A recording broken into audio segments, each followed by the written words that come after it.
Bonjour à toutes et à tous. Merci beaucoup d'être nombreux et nombreux à assister à ce webinaire dédié à notre raison d'être. Euh, c'est une démarche, vous savez, dans laquelle la FHP est engagée depuis plusieurs années. Et dans ces temps finalement pas si aisés pour le secteur, cette démarche, elle trouve véritablement toute sa pertinence. Et il nous est apparu plus que jamais, à travers un événement dédié, important d'incarner les missions accomplies par les cliniques et hôpitaux privés, mais aussi plus largement, finalement, d'aborder des sujets structurants qui sont au cœur du système de santé. Alors, pour vous présenter peut-être en introduction de ce webinaire, justement, et rappeler l'esprit de cette raison d'être, on a réalisé un petit film qu'on va vous lancer tout de suite et qui dure 4 minutes. Donc, il peut être lancé. On attend un petit peu que les participants arrivent et Et, je prépare la vidéo. Comme ça, personne ne loupera. eh ben, très bien. Oui, c'est vrai qu'il est 17h01. Nous étions d'une ponctualité absolue, C'est très bien. comme d'ailleurs tous nos intervenantes et intervenants, et on les en remercie.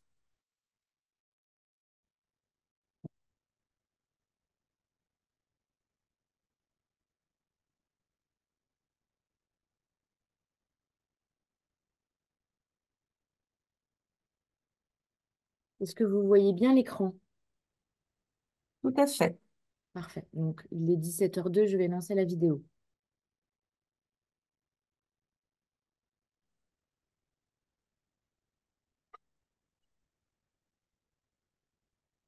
Qui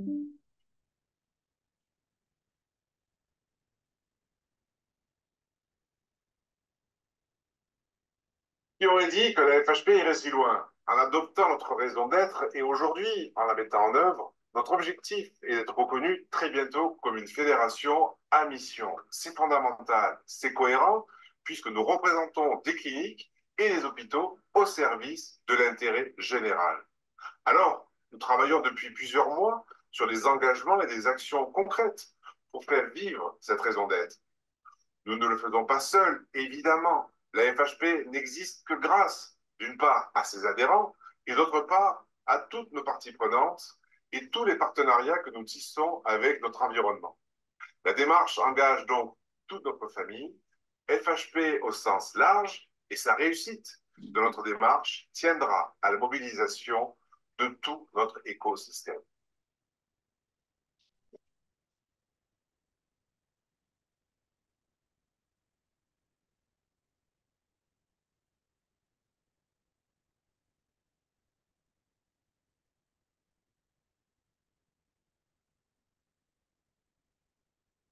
Dans un contexte difficile pour le secteur comme notre système de santé, c'est très important qu'une fédération et ses membres sachent voir loin et se fixent un vrai cap et une ambition.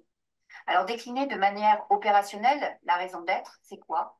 C'est agir concrètement pour valoriser les missions de service public accomplies par nos établissements de santé privés et valoriser leur rôle dans l'accès aux soins.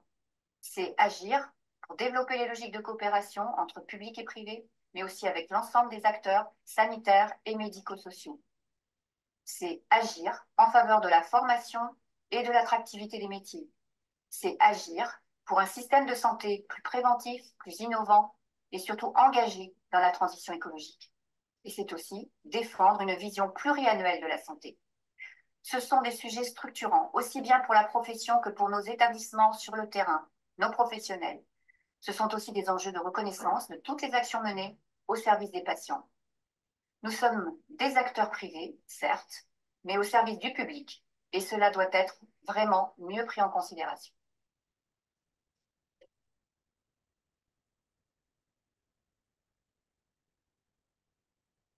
Je suis heureuse de présider le comité de mission qui va veiller à la bonne déclinaison des principes, des engagements, mais aussi des actions de la raison d'être de la Fédération hospitalière privée. Avec mes collègues et dans la diversité de nos compétences, nous le ferons avec bienveillance, mais avec exigence. Je note que la FHP est la première fédération hospitalière à s'engager dans une telle voie. Et s'il y a un domaine dans lequel il est important d'avoir des entreprises et des fédérations à mission, c'est bien celui de la santé. Nous allons accompagner la FHP vers l'audit qui sera réalisé d'ici la fin de l'année 2024 par un organisme tiers indépendant et qui assurera la conformité de la fédération à mission. C'est un grand défi et une belle ambition.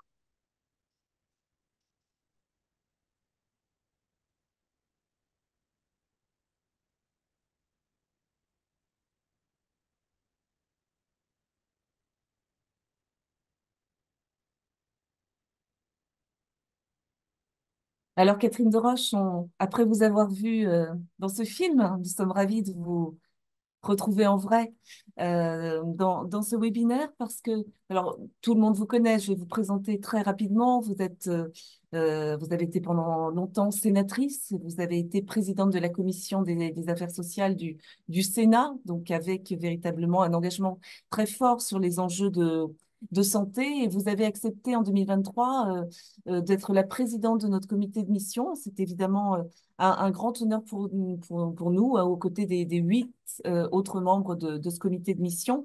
Est-ce que vous pouvez finalement nous préciser voilà, vos missions précisément dans dans cette responsabilité? Quel est le rôle du comité de mission? Et puis finalement, pour le premier rapport de mission que la FHP va présenter, quels ont été aussi vos souhaits et vos orientations? Ah, par contre, Catherine, on vous entend pas. Oui, là, Voilà. c'est bon? Oui, Oui, très bien. voilà. Je vous salue toutes et tous et je remercie en effet les membres du comité de mission qui m'ont confié cette présidence. Nous avons eu une première réunion très riche où chacun était là et autour de vous, Béatrice, euh, regardez attentivement le projet de rapport de la raison d'être ce qui a permis que chacun exprime, puisque nous avons des compétences variées, des parcours différents, parfois des regards différents, mais c'est ce qui fait la richesse de cette diversité. Nous avons voulu en effet que le rapport qui sera présenté soit le plus en lien avec les engagements, avec bien sûr les principes, mais avec les engagements, avec les actions opérationnelles qui vont être déclinées derrière.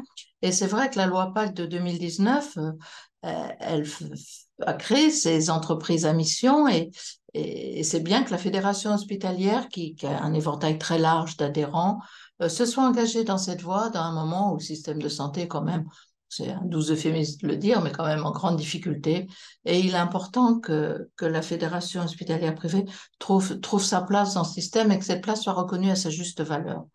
Donc, on a bien étudié le document, on l'a corrigé, amélioré à notre sens. Et l'objectif, c'est bien en effet de voir comment il va se décliner, comment les opérations concrètes vont se dérouler, de façon à ce que l'audit qui sera réalisé en fin d'année par un organisme tiers indépendant permette la certification et la conformité de la raison d'être aux objectifs de fédération à mission. Les principes ont été définis, les engagements aussi. Je pense que je ne vais pas les reprendre les uns après les autres dans la mesure où ils vont faire l'objet de la réunion qui va suivre. Mais c'était important d'avoir cette raison d'être qui faisait que les établissements qui adhèrent à votre fédération aient une vision stratégique commune, rappellent les grands principes qui sont ceux de l'accès aux soins. L'objectif finalement de tout acteur du système de santé, l'objectif final, c'est l'usager, c'est le patient. C'est comment on lui rend le meilleur soin possible. Et le mot privé ne veut pas dire qu'il y a cette absence de service public et qu'il y a cette absence, en effet, de qualité, de valeur. Et je pense qu'il est important que la fédération hospitalière privée le fasse.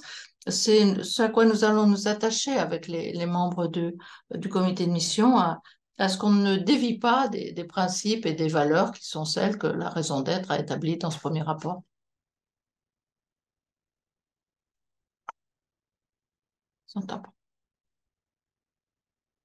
Effectivement, oui. Merci beaucoup, Catherine Deroche. Effectivement, c'est très important. Puis vous disiez que finalement, Euh, et il y a peut-être quelque chose pour la santé plus que pour tout autre secteur euh, qui relève de l'évidence finalement que de se placer comme ça, je dirais, l'onction finalement d'une telle démarche, parce que peut-être n'y a-t-il rien de plus conforme finalement au service du public que précisément une démarche comme celle-là. Est-ce que vous y voyez aussi quelque chose au-delà de la fédération? On a, vous savez, des adhérents aussi, hein, et certains en parleront ensuite, qui se sont engagés résolument dans cette démarche d'entreprise à mission. Comment vous voyez de manière un petit peu prospective aussi ce genre de démarche qui, pour réussir, ne doit pas être cosmétique, doit être évidemment, et vous y contribuez, je dirais, sous le regard exigeant, bienveillant, mais exigeant aussi de parties prenantes extérieures. De manière prospective, comment vous voyez toutes ces notions-là et ce concept-là finalement prospérer et irriguer le système de santé? Je pense qu'on est dans... Les établissements font face à des difficultés et sont dans le quotidien un peu, pour prendre une expression populaire, un peu le nez dans le guidon. Et je pense qu'il est bon de se poser un temps. C'est vrai pour des tas de domaines, hein. C'est vrai pour beaucoup de sujets, mais c'est d'autant plus vrai en matière de santé, puisque c'est quand même un bien précieux, mais aussi qui touche au quotidien des citoyens. Il est important, je pense, qu'une fédération comme la vôtre puisse justement se rattacher à des principes, à des engagements et les décliner de façon à ne pas toujours marcher un peu au coup par coup et sans cohérence, sans vision d'ensemble. Ce n'est qu'ainsi que l'on peut réconcilier le citoyen avec la santé. Il y a une relation de confiance qui s'est un peu délitée au fil du temps, qui n'est pas spécifique à la FHP, qui touche beaucoup de domaines, que ce soit la médecine de ville, que ce soit l'hôpital public, que ce soit les autres. Et si on veut renouer ce lien entre le patient et le soignant, il faut vraiment qu'on s'attache à des valeurs, à des principes et qu'on puisse surtout les exprimer, les décliner et les faire entendre et les faire savoir. Je pense que ça, c'est majeur. C'est l'avenir, à mon sens, du système de santé qui est en jeu. Et si vous deviez, peut-être, ce sera ma dernière question, si vous deviez précisément pour ce cheminement qui est un cheminement mené avec l'ensemble de nos adhérents, c'est très important de le dire, et de nos parties prenantes, si vous deviez nous donner un, deux, trois conseils pour rester effectivement toujours dans l'épure d'un cheminement le plus ambitieux sur le sujet, finalement, quel serait-il? Je pense que ce qui est important, en effet, c'est cette notion de service public du soin, de réponse aux besoins des populations et de décloisonner au maximum, de ne pas rester dans son couloir, mais vraiment de s'ouvrir sur les élus, sur les collectivités locales. Je pense qu'il y a un rôle important aussi du territoire et puis sur les usagers. Il est important de s'ouvrir.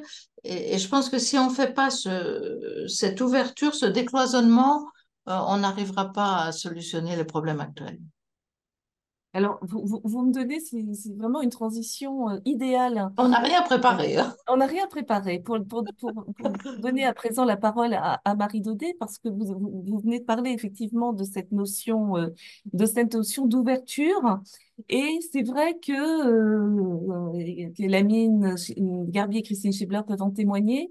Une fédération comme la nôtre, c'est aussi une fédération qui a vraiment très à cœur d'être très ouverte sur l'ensemble de ses parties prenantes. Il n'y a pas de raison d'être qui se fait, je dirais, en chambre, et ça ne décline pas en solitaire, ça procède forcément de relations étroites avec l'ensemble de l'écosystème. Et finalement, ce sujet de développer des liens de qualité et travailler ensemble pour faire progresser le système de santé, dit comme ça pourrait paraître un petit peu angélique. Et en réalité, pas du tout. C'est le seul moyen, on l'a vu d'ailleurs pendant la crise sanitaire, c'est le seul moyen effectivement de s'en sortir face aux problèmes auxquels nous sommes confrontés. Donc Marie Daudet, merci beaucoup d'être avec nous aujourd'hui. Vous êtes la directrice de l'offre de soins au ministère de la Santé, donc une direction évidemment ô combien importante, ô combien importante pour nous. Alors j'ai peut-être envie d'abord de vous demander peut-être une première réaction par rapport à ce que vous venez d'entendre. Qu'est-ce que vous en pensez finalement d'une fédération qui s'engage dans une voie comme celle-ci, qui n'y est pas contrainte, parce qu'on ne sommes pas une entreprise, mais qui évidemment a choisi volontairement de s'engager dans un cheminement comme celui-là.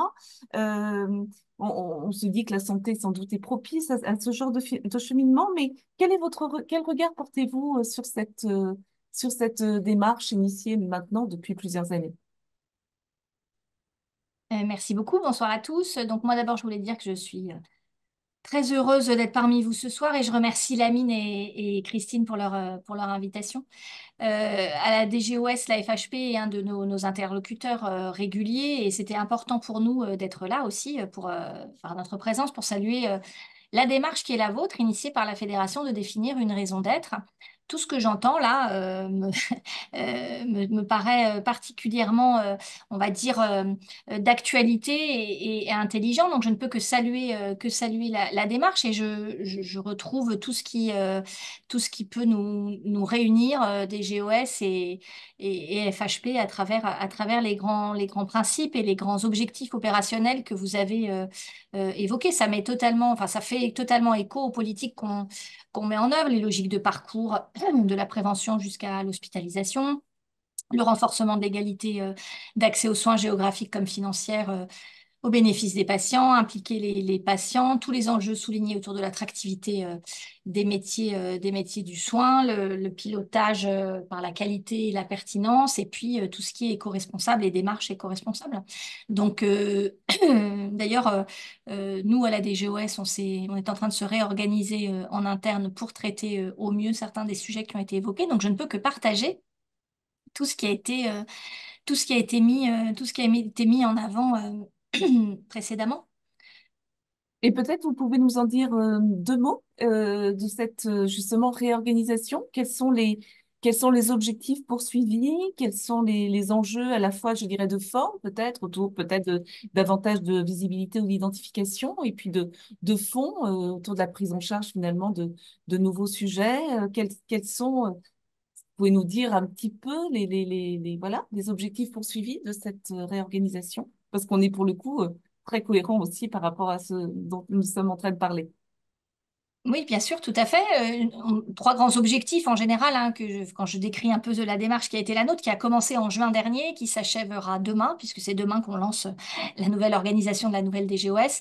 On avait trois grands objectifs. Effectivement, il nous semblait important de mieux traiter certains sujets qui étaient de plus en plus importants et qu'on ne prenait pas suffisamment bien en charge, hein, comme tout ce qui est coordination ville-hôpital, accès aux soins territoriaux, vieillissement de la population, transition écologique, les multiples réformes de financement, le numérique. Tout ça, c'était des sujets qui étaient bien évidemment traités par la DGOS, mais pas forcément au bon endroit, avec des compétences un peu éclatées. Donc la réorganisation, elle vise à redonner un peu corps à tout ça en recentrant des sous-directions autour d'enjeux phares et d'enjeux importants pour les politiques publiques. Donc l'accès aux soins, le parcours du patient et le lien ville-hôpital, le financement, les ressources humaines en santé, la recherche et l'innovation. Ça nous permettra, et c'était le deuxième objectif, d'être plus lisible en interne, mais aussi vis-à-vis de nos partenaires et en premier lieu les fédérations comme la FHP, avec qui on a des contacts extrêmement réguliers. Et ça leur permettra aussi de mieux voir le qui fait quoi et d'être plus cohérent dans notre action. Et le troisième objectif, c'était aussi d'essayer de répartir de façon équitable la charge de travail entre les sous-directions, ce qui n'était pas totalement le cas. Voilà ce que je Et peux. très bien, oui, oui. Donc un enjeu aussi d'équilibre aussi bien de fond que de charge. Euh, Finalement, un système de santé qui fonctionne, c'est un système de santé voilà, qui marche aussi sur ses deux jambes entre le public et le privé. Quels sont pour vous finalement les prérequis d'un pilotage et d'une politique qui prenne en compte justement les acteurs dans dans toute leur diversité. Comment, voilà, comment finalement favoriser toujours davantage le dialogue, la complémentarité des acteurs, et puis peut-être aussi un enjeu important qui est celui de la pédagogie des politiques et des réformes, qui renvoie à la notion de lisibilité que vous évoquiez à l'instant. Bon, je pense que c'est très important de dire qu'effectivement, le système de santé marche sur ses deux jambes et pour nous, c'est essentiel, hein. On a un système de santé qui est à la fois, qui repose à la fois sur des établissements publics et des établissements privés. C'est absolument capital. On est, et les établissements privés ont prouvé, vous avez cité l'exemple de la crise parce que c'est un exemple récent, mais c'est vrai qu'ils ont prouvé au travers de la crise qu'on pouvait compter sur eux et c'est vraiment extrêmement important pour l'État que nous sommes. Donc, nous sommes, nous, bien évidemment, aussi aux côtés du secteur de l'hospitalisation privée et en soutien de l'hospitalisation privée à la DGOS. Donc, par quoi ça passe et qu'est-ce qu'il faut faire pour effectivement pouvoir à la fois faire œuvre de pédagogie et puis avancer sur les sujets que nous avons en commun.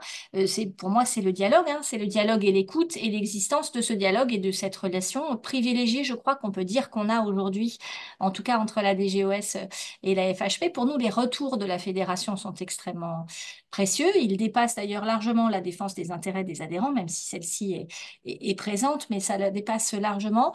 Par le réseau qu'a la FHP, ça nous permet de détecter les signaux faibles et les angles morts éventuels de nos politiques publiques. Et moi, je mesure aussi les efforts de pédagogie et de lien, de mise en relation qui sont faits de la part de la fédération pour pouvoir expliquer parfois quels sont les objectifs de nos réformes et de nos contraintes. Donc, pour répondre à votre question, la condition pour moi, c'est d'avoir un dialogue franc, avec un regard critique d'ailleurs les uns sur les autres. Ça fait du bien de confronter les points de vue. Et dans un contexte où on a quand même on traverse aussi encore en post-crise une zone de turbulence pour nos établissements publics comme privés, hein. Et puis un contexte particulier, on va dire en ce début 24. Moi, je formule vraiment le souhait que ce dialogue ne se rompe jamais, bien au contraire, hein, et on y sera particulièrement vigilant. Et je crois qu'on peut dire que nos équipes travaillent ensemble de façon harmonieuse. Donc, il faut à la fois pouvoir envoyer les bons signaux de notre part et il faut à la fois faire preuve d'écoute, de pédagogie et d'échange. Et il faut que, en échange, on puisse pouvoir dialoguer, ce qui est le cas, de façon la plus constructive possible.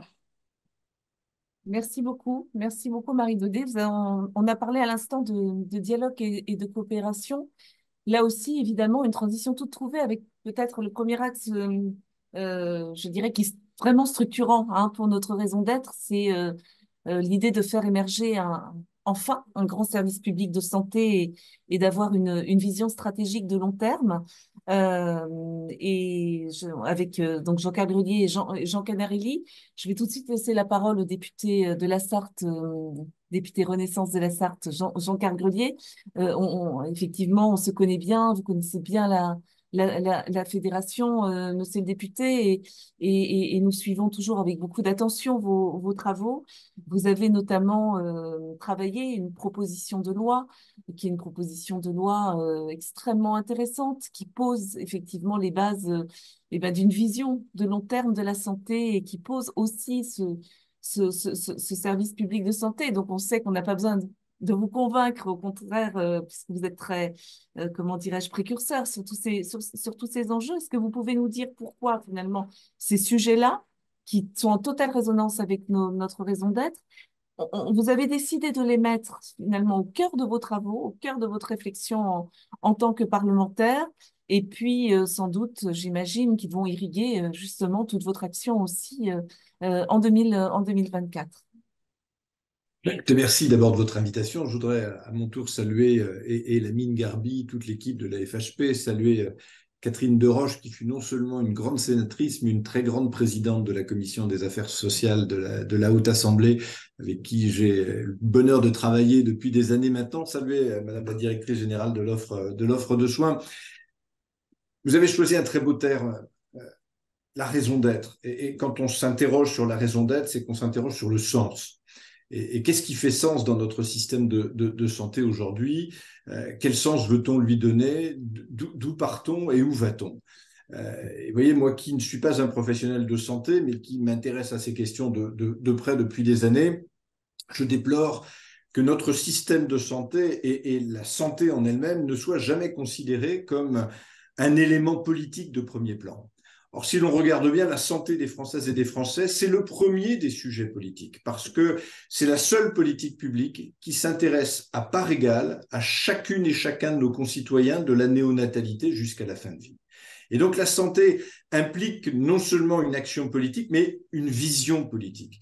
Et le constat que je fais moi depuis maintenant quelques années, c'est que on ne peut pas faire et on ne peut pas porter une vision politique pour notre système de santé quand cette vision est enfermée dans la règle de l'annualité budgétaire et quand on s'enferme chaque année dans les débats de la loi de financement de la sécurité sociale qui nous emmène du 1er janvier au 31 décembre. Il faut, aujourd'hui, c'est un impératif, que le regard porte un peu plus loin et que l'on soit capable ensemble d'imaginer ce que doit être notre système de santé pour les 5 ans, 10 ans, 15 ans ou 20 ans qui viennent. Ce besoin de se projeter et de projeter l'ensemble du système est à mes yeux un impératif politique. Alors, vous l'avez dit très justement, Béatrice, j'ai déposé sur le bureau de l'Assemblée nationale au mois de novembre dernier une proposition de loi de programmation en santé. Il y a quelques grandes politiques publiques qui sont aujourd'hui et qui s'épanouissent à l'intérieur de lois de programmation.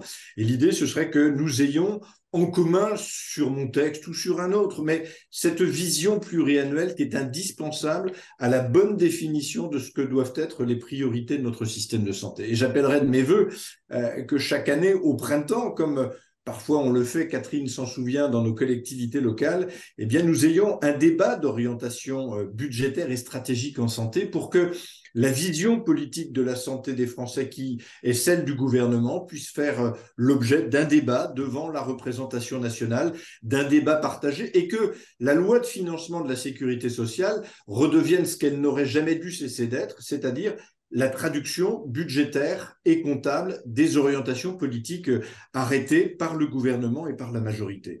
Voilà la nécessité qui est la nôtre aujourd'hui. Et cela passe, pour que on le décline de manière plus concrète pour les participants à ce webinaire, ça passe à mes yeux par au moins 2 choses. La première chose, elle est absolument indispensable, c'est un changement de paradigme.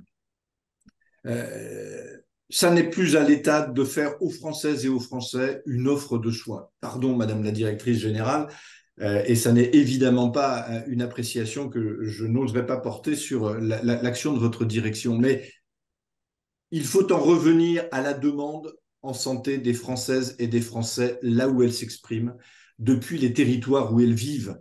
L'interrogation qui nous est relayée par nos concitoyens, nous élus des territoires, c'est d'abord celle-là, c'est quel système de santé, là où je vis avec mes parents âgés, là où je vis avec mes enfants en bas âge, comment suis-je pris en charge aujourd'hui? Est-ce que j'ai la même égalité d'accès aux soins selon que je réside en face d'un CHU ou que je réside dans un territoire rural plus reculé, dont des services essentiels, les urgences, la maternité, le bloc opératoire ont été fermés depuis bien longtemps et où on a du mal à trouver des professionnels de santé. Donc, réfléchir notre système depuis la demande en santé des Français, c'est l'inscrire différemment. Et puis, retravaillons les coopérations. Vous l'avez dit très justement, le président Lamine Garbi l'a redit aussi, je crois qu'aujourd'hui, notre système de santé qui garde des forces énormes au milieu des difficultés qui sont les siennes, doit travailler avec une bonne appréhension de ce que sont les complémentarités des uns et des autres. Et ces complémentarités, c'est cesser d'opposer le public au privé, c'est cesser d'opposer le public, le privé, le libéral. C'est imaginer qu'à un moment donné, tous ceux qui participent au fonctionnement de notre système de santé doivent être regardés comme les acteurs d'un service public de santé et doivent être traités paritairement à ce titre-là. Voilà, vous voyez, ce sont deux options qui, en tant que telles, ne coûtent rien, c'est peut-être une façon de penser les choses, de les réfléchir et de les mettre en œuvre qui peuvent être un peu différentes. Moi, je crois beaucoup à ces coopérations sur les territoires. On le voit, je suis rarement un adepte des machins, comme aurait dit le général de Gaulle, et de ces grosses structurations de coopération de santé sur les territoires. Mais je ne connais pas de professionnels de santé qui ne travaillent pas déjà en réseau. Et ce réseau, ce travail coordonné entre les professionnels de santé, entre les acteurs de santé d'un territoire, public, privé, libéraux, il est la condition sine qua non d'une bonne prise en charge de nos concitoyens dans la situation tendue dans laquelle nous nous trouvons aujourd'hui. Un exemple parmi d'autres, je trouve qu'il est dans mon département, alors vous m'autoriserez ce cocorico, mais cette très belle réussite du Centre de cancérologie du Mans, qui est une association entre le groupe Elsan et l'hôpital public du Mans. Ces moyens qui sont mis en commun et qui font qu'on a amélioré très sensiblement la prise en charge des patients atteints d'un cancer.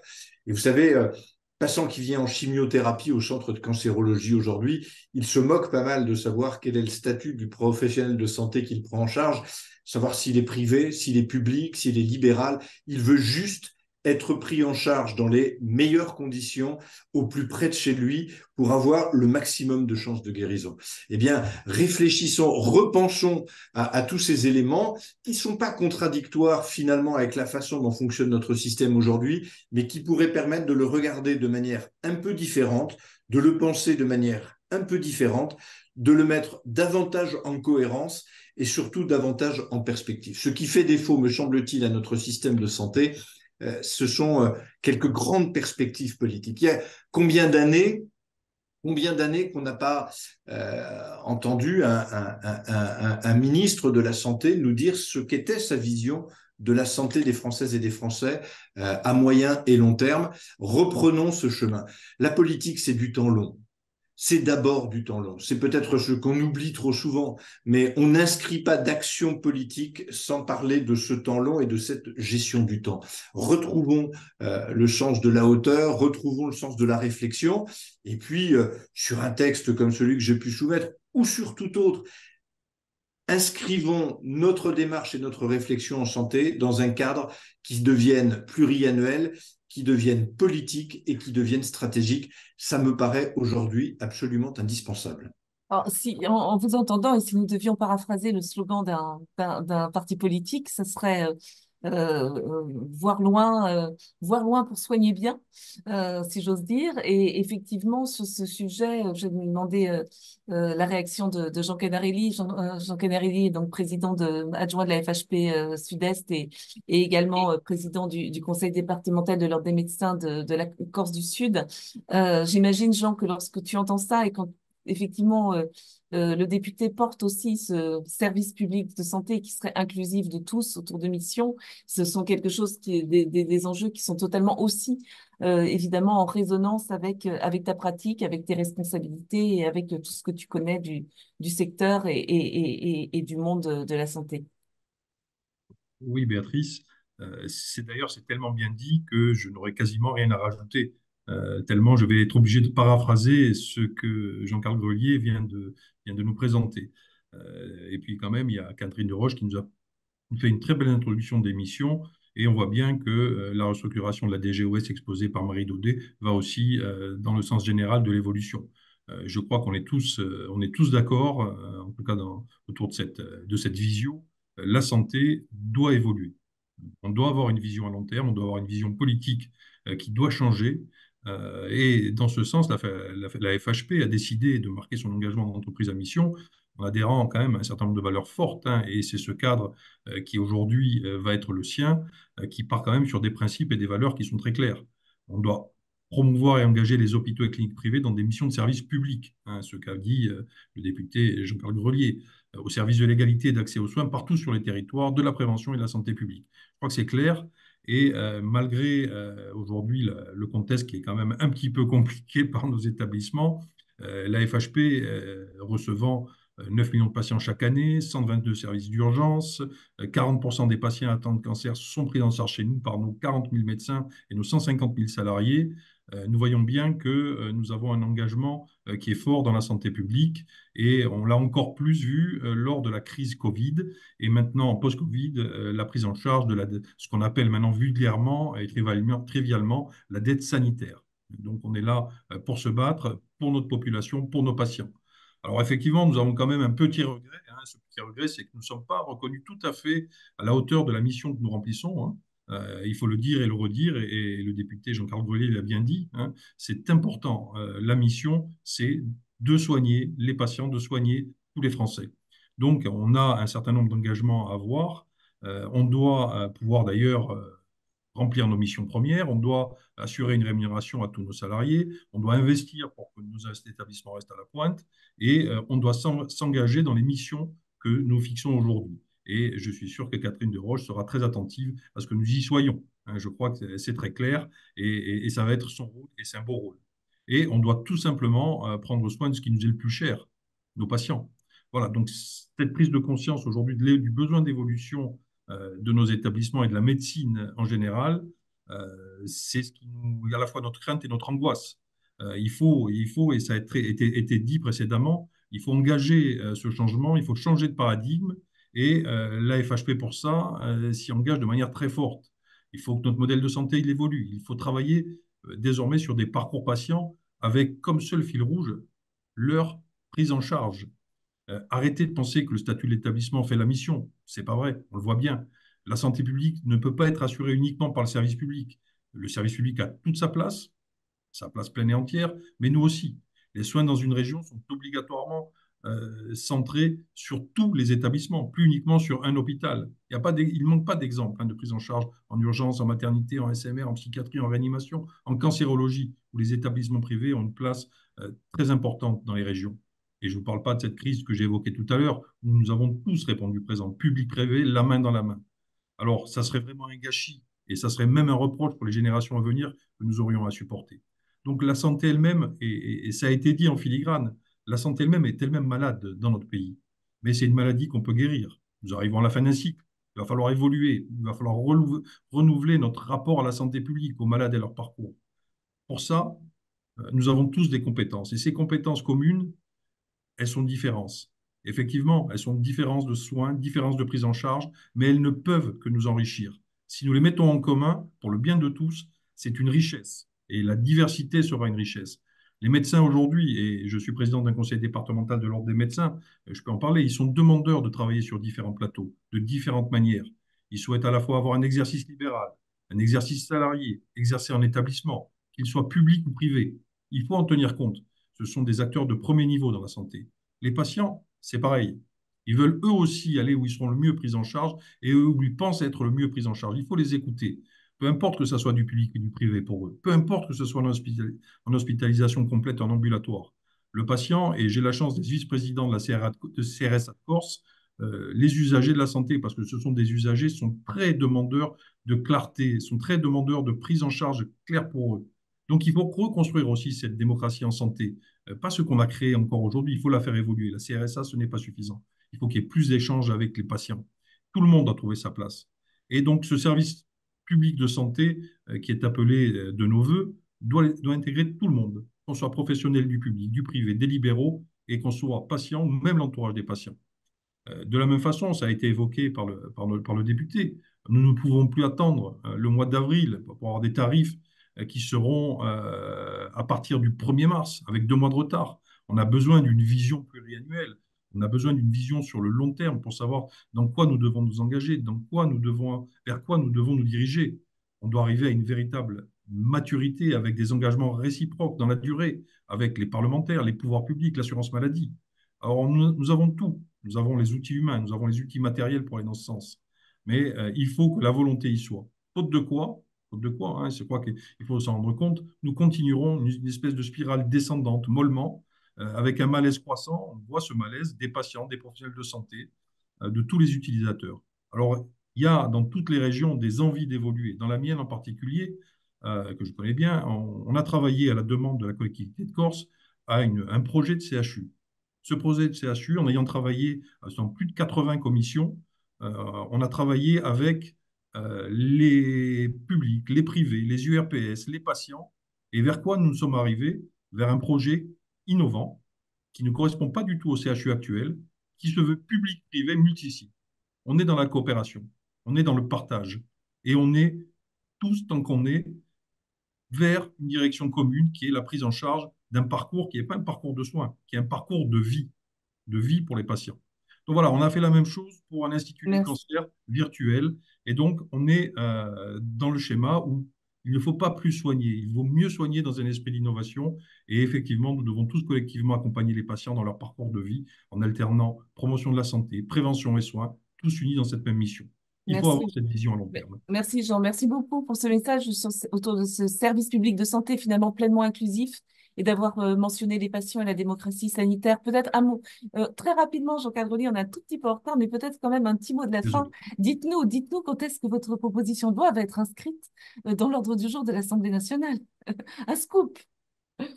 Pas dans les boules de cristal. Donc effectivement, elle est Non, pendante c'est fait. devant le bureau de la Commission des Affaires sociales. Je vous l'ai dit, elle a été déposée sur le bureau de l'Assemblée nationale au mois de novembre. J'avais prévu de rencontrer le ministre Aurélien Rousseau à l'époque pour l'évoquer avec lui. Les circonstances ont fait que ça n'a pas été possible. Et je rencontre très prochainement le cabinet et de Madame Vautrin et de Frédéric Valtou pour évoquer ce sujet-là et quelques autres en santé. Une fois encore, vous savez, je passais l'âge de l'ego d'avoir un texte à mon nom. Ce qui m'intéresse, c'est pas tant que mon texte à moi soit débattu ou adopté, c'est qu'à un moment donné, chacun accepte et entérine l'idée que la santé des Françaises et des Français doit désormais s'inscrire dans une réflexion pluriannuelle qui doit emmener dans une même dynamique tous les partenaires qui sont présents aujourd'hui sur ce webinaire. C'est à mes yeux devenu totalement indispensable et c'est sans doute ce qui sera le combat de mon mandat parlementaire. Bien sûr, merci. Nous serons à vos côtés pour porter effectivement cet enjeu majeur.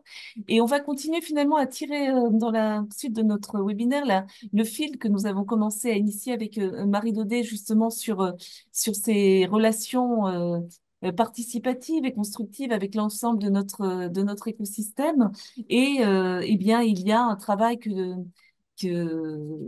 la FHP fait beaucoup aussi, qui est le travail en interfédération parce que c'est important, effectivement, de porter des plaidoyers communs. Donc, nous sommes très heureux d'accueillir Sophie Beaupère, la déléguée générale d'Unicancer, qui est une fédération, évidemment, amie, que nous connaissons bien et avec qui nous travaillons beaucoup. Nous avons porté des plaidoyers communs et sans doute aussi nous partageons un certain nombre de valeurs communes.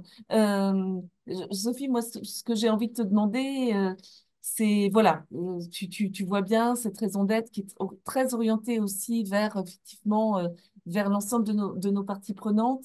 Ce travail collaboratif, qu'est-ce que tu peux en dire? Comment vois-tu les choses? Et peut-être aussi de manière prospective, qu'appelles-tu de tes voeux pour que justement ce partenariat constructif autour de valeurs et de plaidoyers communs continue à être quelque chose de vivant et de prospère. Oui, merci Béatrice. Bonjour à toutes et tous. Alors, il est clair que les centres sont privés et 100% service public à la fois. Ça fait notre spécificité et je pense la valeur ajoutée dans le paysage et donc notre caractère hybride. Et du coup, nous sommes très ouverts et convaincus que les deux sont quelque chose, la mission de service public, mais aussi le caractère privé, quelque chose qui est extrêmement efficace. Et on collabore, c'est vrai, tu l'as dit Béatrice, étroitement ensemble. Ça fait 4 ans que je suis déléguée générale, 4 ans qu'on a porté énormément de combats ensemble.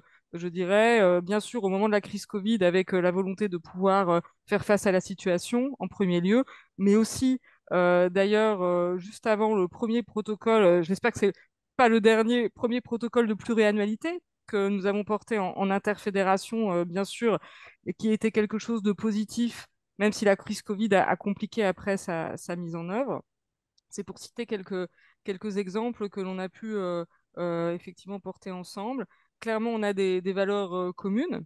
Je pense notamment la valeur qui est l'efficacité du service de soins, qui a été évoquée à plusieurs reprises par les intervenants. Également, bien sûr la place du patient et la qualité de la prise en charge. Et ça, c'est fondamental parce qu'effectivement, tu as parlé de vision prospective et ça a été évoqué à plusieurs reprises. Nous avons tous des grands défis, nous connaissons les défis auxquels est confronté aujourd'hui le système de santé, auxquels sont confrontés les professionnels. Je parlerai bien sûr de la cancérologie. Il y a eu un doublement de l'incidence des cancers en 30 ans.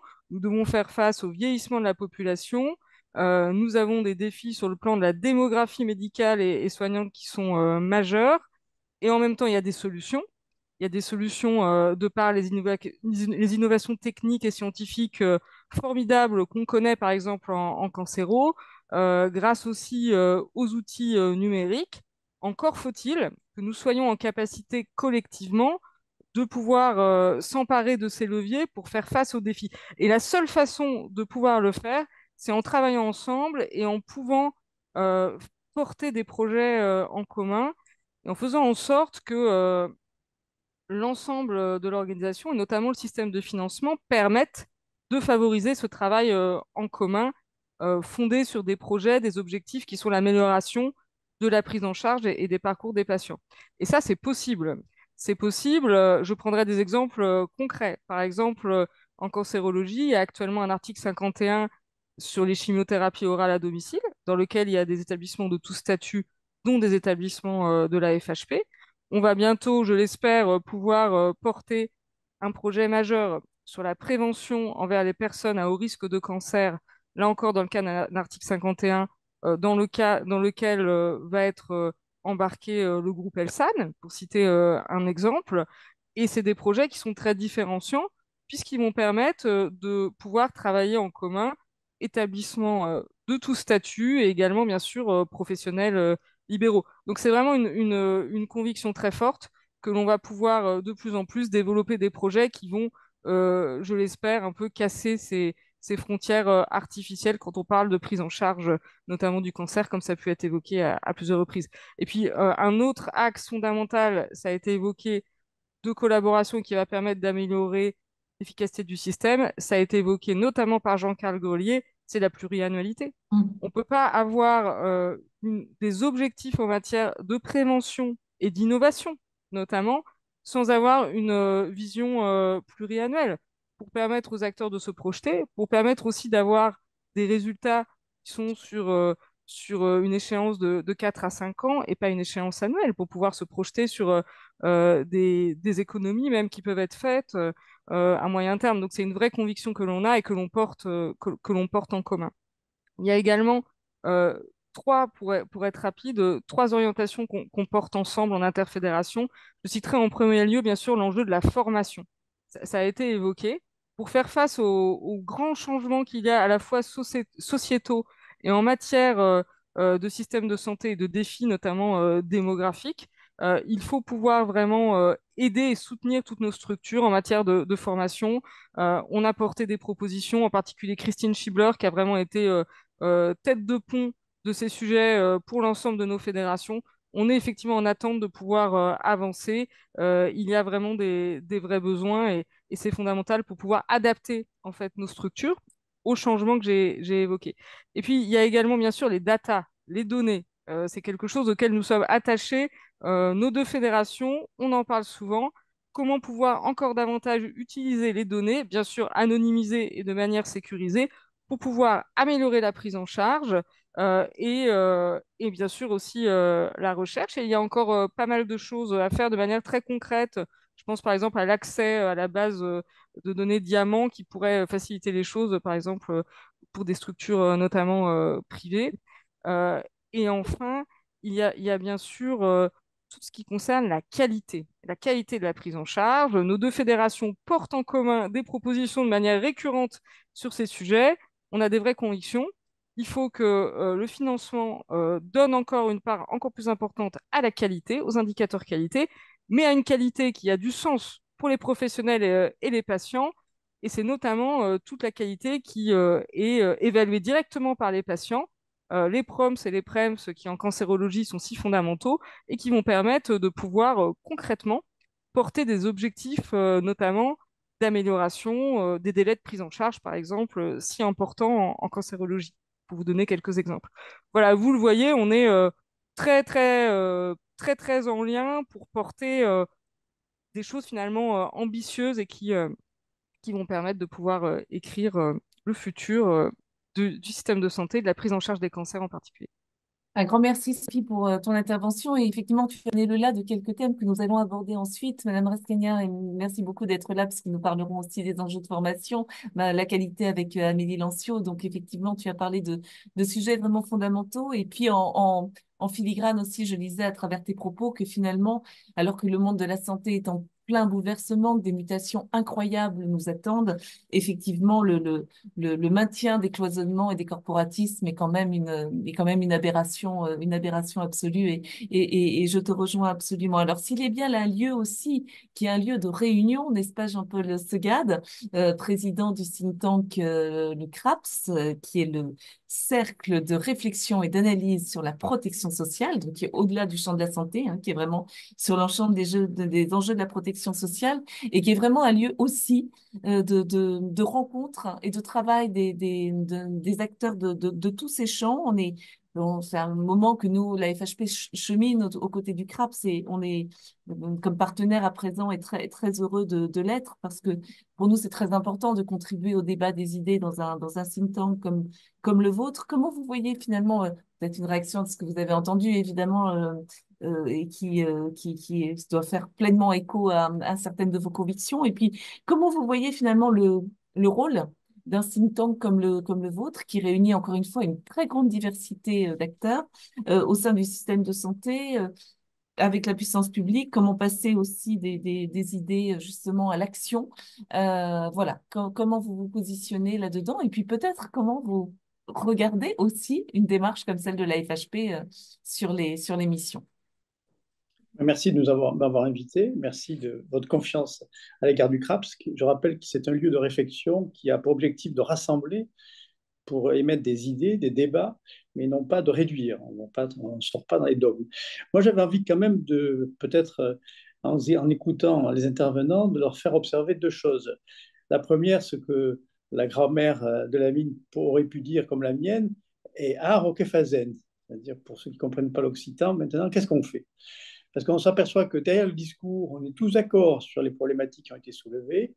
Qu'est-ce qui se passe? Pourquoi ça ne marche pas? Pourquoi il y a des... Alors, il y a des raisons historiques, idéologiques. Alors, je ne vais pas revenir sur ces raisons-là, tout le monde les connaît. Mais je pense qu'il y a deux défauts et l'État doit s'en rendre compte, même comme les parlementaires. Le premier, c'est qu'on réduit tout à l'unité parisienne, l'unité centrale. Parce que dans les grands débats sur l'opposition entre le public et le privé, sur le terrain, les gens s'accordent, travaillent ensemble. Je viens d'une région qui est Carpentras, où vous avez aujourd'hui sur un même territoire, avec un même bâtiment, le privé et le public. Quand vous rentrez dans le bâtiment, vous ne savez pas où est le public, vous ne savez pas où est le privé. On a quand même des réalités. Mais on a une forme d'égalité des textes qui fait qu'on applique à Aurillac les mêmes règles qu'on applique à La Courneuve ou à Paris. Ça, c'est un des gros problèmes en France. Et le gros problème de la santé publique s'inscrit dans l'évaluation des politiques publiques, c'est la nécessité d'adapter les règles aux réalités de terrain. Et je reste persuadé qu'on n'échappera pas, et c'est une idée du CRAPS, au débat vers une forme de décentralisation ou de déconcentration du système de santé pour mieux répondre au terrain. Tant qu'on restera au niveau, j'allais dire, national, on risque de tomber dans un débat de dogme, un débat de principe, alors que sur la réalité, les gens, et notre collègue l'a dit tout à l'heure sur le privé en Corse, les gens s'entendent parce que sur le terrain, on est obligé de s'entendre. Alors la deuxième raison, elle n'est pas que juridique, elle est aussi économique et financière. Il faut quand même reconnaître, et le CRAPS l'a bien soulevé dans ses débats, on se pose vraiment le débat aujourd'hui sur le paiement à l'acte, qui n'est pas un facilitateur de la coopération entre médecins et hôpitaux, entre hôpitaux eux-mêmes et entre hôpitaux et cliniques. Et qu'il faut retravailler sur des notions de cahier des charges, du parcours des patients, etc. Et je pense que là aussi, il importe qu'on donne la parole aux acteurs, parce que les acteurs eux-mêmes ont parfois des réponses. Tu l'as dit tout à l'heure, tu as parlé de qualité, de mesure de la qualité et de la transparence. Je vais, excusez-moi, mais mon âge me permet aujourd'hui. Jacques Barrot m'avait dit, Jacques Barrot, il y a quelques années quand même, m'avait dit on arrivera à réformer le système si on arrive à un peu introduire un financement par la qualité. Jacques Barrot, on est en 30 ans après, 40 ans après, on a du mal à passer ce cap.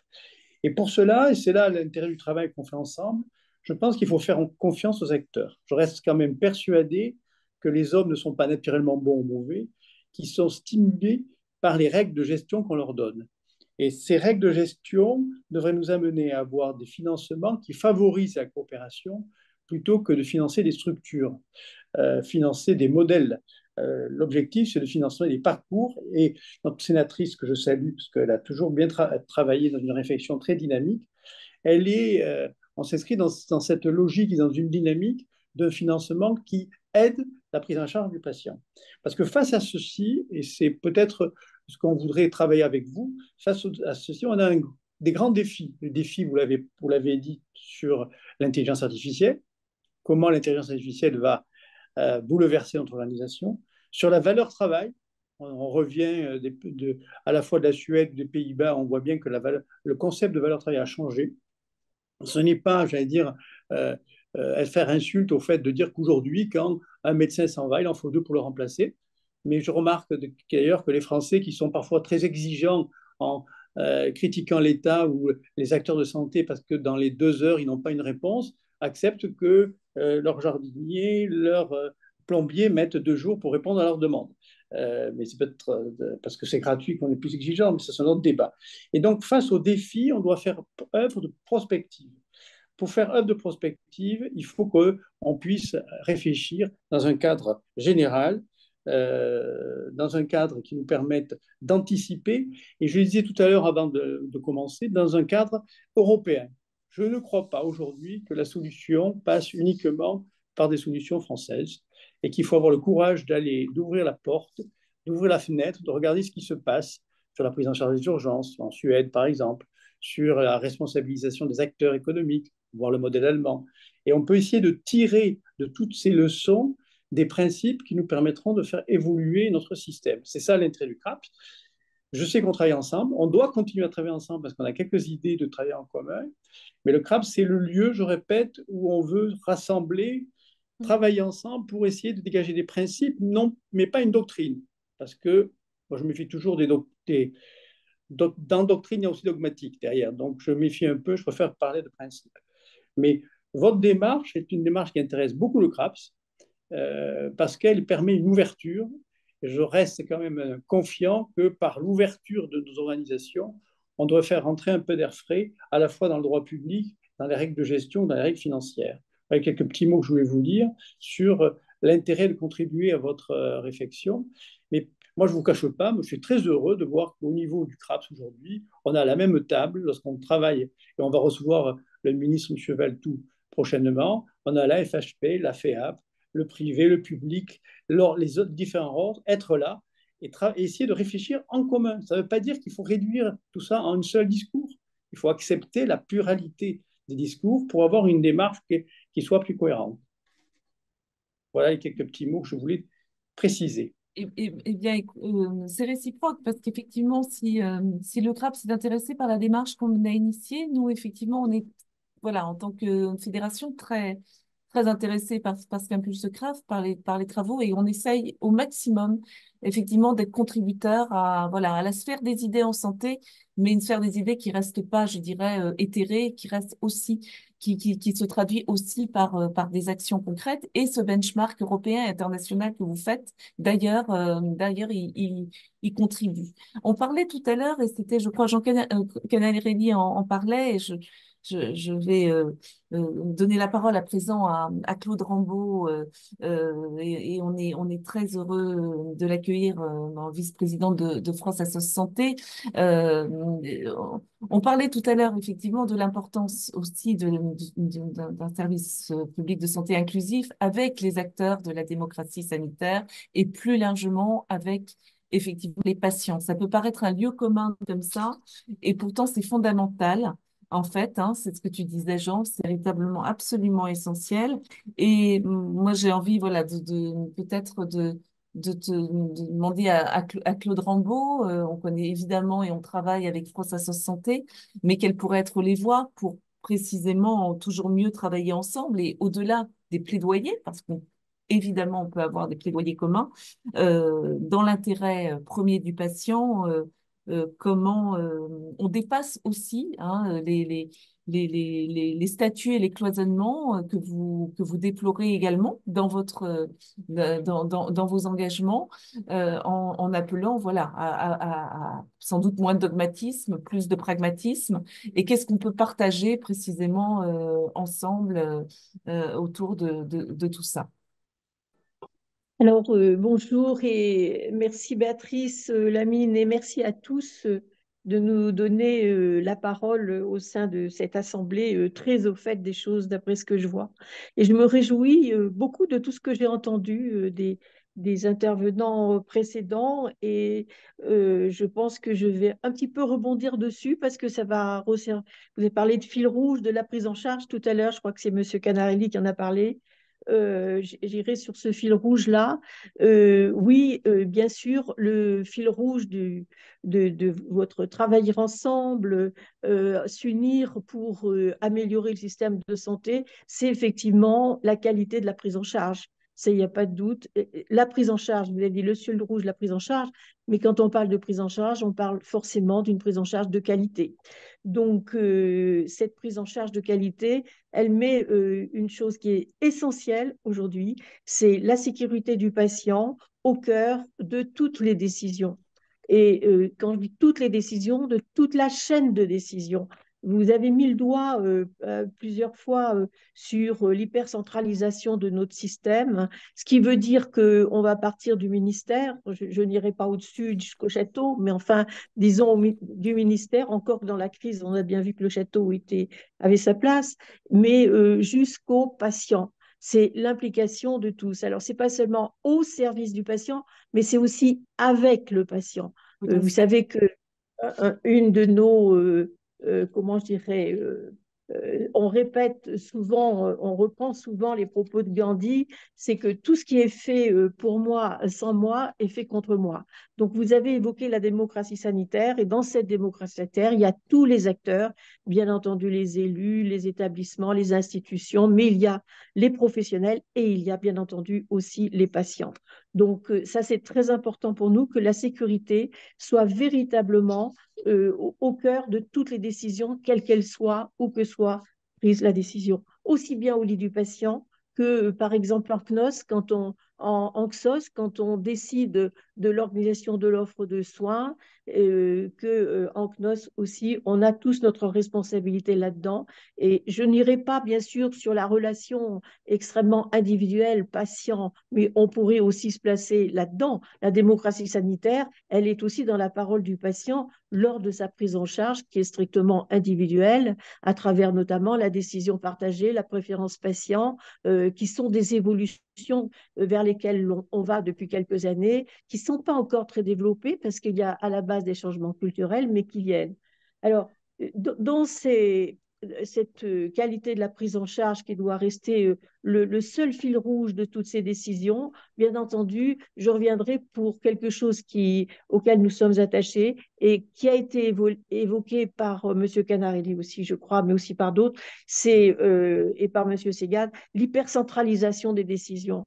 Donc, nous avons, il y a 3 ans, je dirais, plaidé, entre guillemets, devant le CESE en particulier, Francesco, pour venir à une véritable démocratie territoriale et ramener les décisions de l'offre de soins au plus près des personnes qui sont concernées par... Je vais prendre le mot de parlement, excusez-moi les parlementaires qui sont là, mais parce que le mot parlement évoque vraiment la démocratie. Donc peut-être des parlements régionaux qui s'emparent du sujet de l'offre de soins, de la répartition, parce qu'actuellement on voit bien que ces décisions très centralisées qui veulent se calquer sur l'ensemble des territoires. Je vais prendre un exemple qui pour nous ne convient pas du tout, qui sont les GHT. Ça cloisonne actuellement les filières, et sur des GHT, par exemple, dans lesquels il y a très peu de population, et M. Segad connaît bien l'Auvergne. Moi, aujourd'hui, là, je vous parle de Haute-Loire, donc j'ai un pied sur la Haute-Loire, sur des filières qui sont uniques dans le GHT qui est proposé pour nos patients. Les filières ne sont pas évaluées. et on peut vraiment avoir des catastrophes. Donc de ça, je vais venir vers l'évaluation, pas seulement l'évaluation des soins, comme on le fait, et l'évolution vers l'évaluation à travers le point de vue du patient nous semble être véritablement la meilleure. Moi, j'ai participé aux premiers travaux de l'OCDE en France sur le sujet. J'ai toujours essayé de pousser là-dedans et je vois que c'est en train de se développer. C'est pas facile, hein, c'est pas si facile que ça. Les PROMS et les PREMS, mais on va y arriver. Et donc, avoir aussi une évaluation des parcours, une évaluation des filières. Et là, si on est au niveau du territoire, ne plus penser GHT, mais penser effectivement filière complète, non seulement hôpital privé, hôpital public, mais aussi introduire la ville. Et oui, Monsieur Segat, vous avez raison, arrêter de financer peut-être des structures ou des actes, hein, bien entendu, le paiement à l'acte, mais on voit bien qu'on a du mal à en sortir, mais financer effectivement des parcours. Et des parcours, bien entendu, des parcours évalués, des parcours de qualité. Voilà un petit peu ce que je Merci. pourrais compléter à travers nous. Voilà ce que nous demandons, nous, à France Asso, et ce que aujourd'hui nous essayons de porter. Et nous, pour l'évolution de ces financements. Alors, vous savez, le financement à qualité, c'est pas facile. Les IFAC, c'est pas vraiment satisfaisant. C'est-à-dire que là, il n'y a pas trop de démocratie dans les choix des IFAC, des indicateurs. Et il faudrait y introduire quand même un peu plus de démocratie, mais vraiment, quand je parle de démocratie sanitaire, je ne pense pas qu'aux associations de patients, évidemment. Je pense aussi aux élus que vous êtes. On va reparler d'ailleurs de ces enjeux de qualité dans quelques instants après notre séquence dédiée aux enjeux sociaux. Mais en tout cas, merci beaucoup, Claude, parce que dans d'autres raisons, il y a évidemment ces enjeux aussi de prise en compte de l'expérience patient. Il y a cette démocratie territoriale de santé que nous appelons également de nos voeux. Voilà, donc effectivement, il y a sans doute plus que des plaidoyers communs. J'accueille à présent, et je la remercie beaucoup d'être là, Madame Rescanière, Evelyne Rescanière, qui est la secrétaire générale de la Fédération CFDT Santé Sociaux. Et avec Christine Schibler, donc notre déléguée générale, la déléguée générale de la FHP, qui, comme l'a dit Sophie Beaupère tout à l'heure, est très, très engagée sur tous ces enjeux de formation. Merci, Madame Rescanière, d'être avec nous, parce que c'est vrai qu'un des axes majeurs de notre raison d'être, ça va de soi, c'est d'amener enfin la puissance publique à, je dirais, un Big Bang, une profonde dynamique en matière de formation des professionnels de santé et puis et de l'attractivité des carrières et des métiers du soin, avec finalement en socle un plaidoyer pour l'égalité de traitement entre les professionnels du secteur public et les professionnels du secteur privé. Donc moi, j'ai envie de vous demander, voilà, tout simplement, à l'aune de ce que vous avez aussi entendu, quelles sont les voies finalement pour toujours mieux travailler ensemble sur ces enjeux, pour faire comprendre peut-être aussi à la puissance publique le gisement d'emploi que la santé représente et pour pouvoir progresser effectivement sur ces enjeux qui sont majeurs et qui en fait conditionnent ni plus ni moins que l'avenir de notre système de santé et de nos structures de santé. C'est une question complexe. Je ne prétends pas avoir toutes les réponses. Ce que nous, on perçoit à la CFDT Santé Sociaux, c'est que effectivement, la crise de pénurie de personnel, notamment paramédical, que l'on traverse, est aussi la conséquence de l'impensé sur ces sujets-là de formation professionnelle. Alors, il y a différents acteurs qui rentrent en jeu.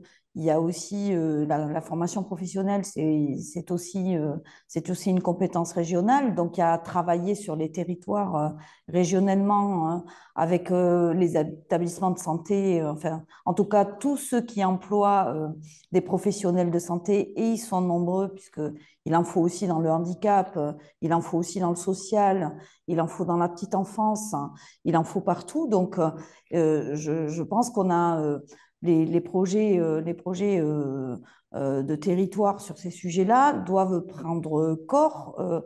Il y a aussi l'impulsion des ARS. Nous, on porte la revendication qu'il doit y avoir dans les ARS, dans chaque ARS, une gestion prévisionnelle des emplois et des compétences pour justement faire face aussi à des besoins territoriaux importants. Et puis, former les gens, c'est une chose. Y mettre les moyens, on peut avoir cette volonté politique, mais il faut qu'ils restent dans le secteur. On sait aujourd'hui que former une infirmière n'est pas le gage qu'elle reste infirmière toute sa vie. Ça va dépendre de son parcours professionnel, ça va dépendre de ses conditions de travail, ça va dépendre de sa rémunération, ça va dépendre de beaucoup de choses. Et que ça aussi, on doit aussi anticiper ces besoins-là, notamment dans le cadre des conditions de travail. Alors, vous m'avez parlé de synergie entre public et privé. Moi, j'ai de ma propre expérience, j'ai passé 17 ans dans une clinique privée et puis après, je suis partie dans la fonction publique hospitalière. Je peux, même si ce n'était pas hier, ça commence à dater, mais il y a déjà des choses, à mon avis, qui se sont plutôt accentuées plutôt qu'améliorées. Il y a une question de conditions de travail qui est prégnante dans la fonction publique hospitalière, qu'il est peut-être un peu moins dans le secteur privé. J'ai toujours dit, et je l'avais dit à Madame Schibler, que je pensais que c'était l'atout principal de l'hospitalisation privée lucrative, d'avoir cette force, d'avoir su préserver les conditions de travail des professionnels, en tout cas un peu mieux que ce qui se passe dans la fonction publique hospitalière. Et puis, si on parle au niveau salaire, bah, effectivement, on rentre dans un débat qui est plus large, de métiers à majorité féminine et qui s'en sont bien sortis jusque dans les années 90 et puis qui ont malheureusement pas suivi la tendance d'augmentation de salaire. On a un peu trop pensé que ces métiers féminins, finalement, n'étaient pas si essentiels et n'étaient pas mais c'est pas un secteur particulier, hein, c'est sociétal. Ces métiers de femmes avec des compétences que l'on peut considérer, que la société considère comme innées, n'étaient pas valorisées plus que ça. La crise Covid nous a rattrapés et nous sommes en train de voir que c'est peut-être pas tout à fait ça et que ces métiers féminins ont besoin d'être valorisés, y compris pécuniairement, mais aussi dans une forme de reconnaissance. Et cette reconnaissance aussi de par les employeurs, de par la société, elle est très importante.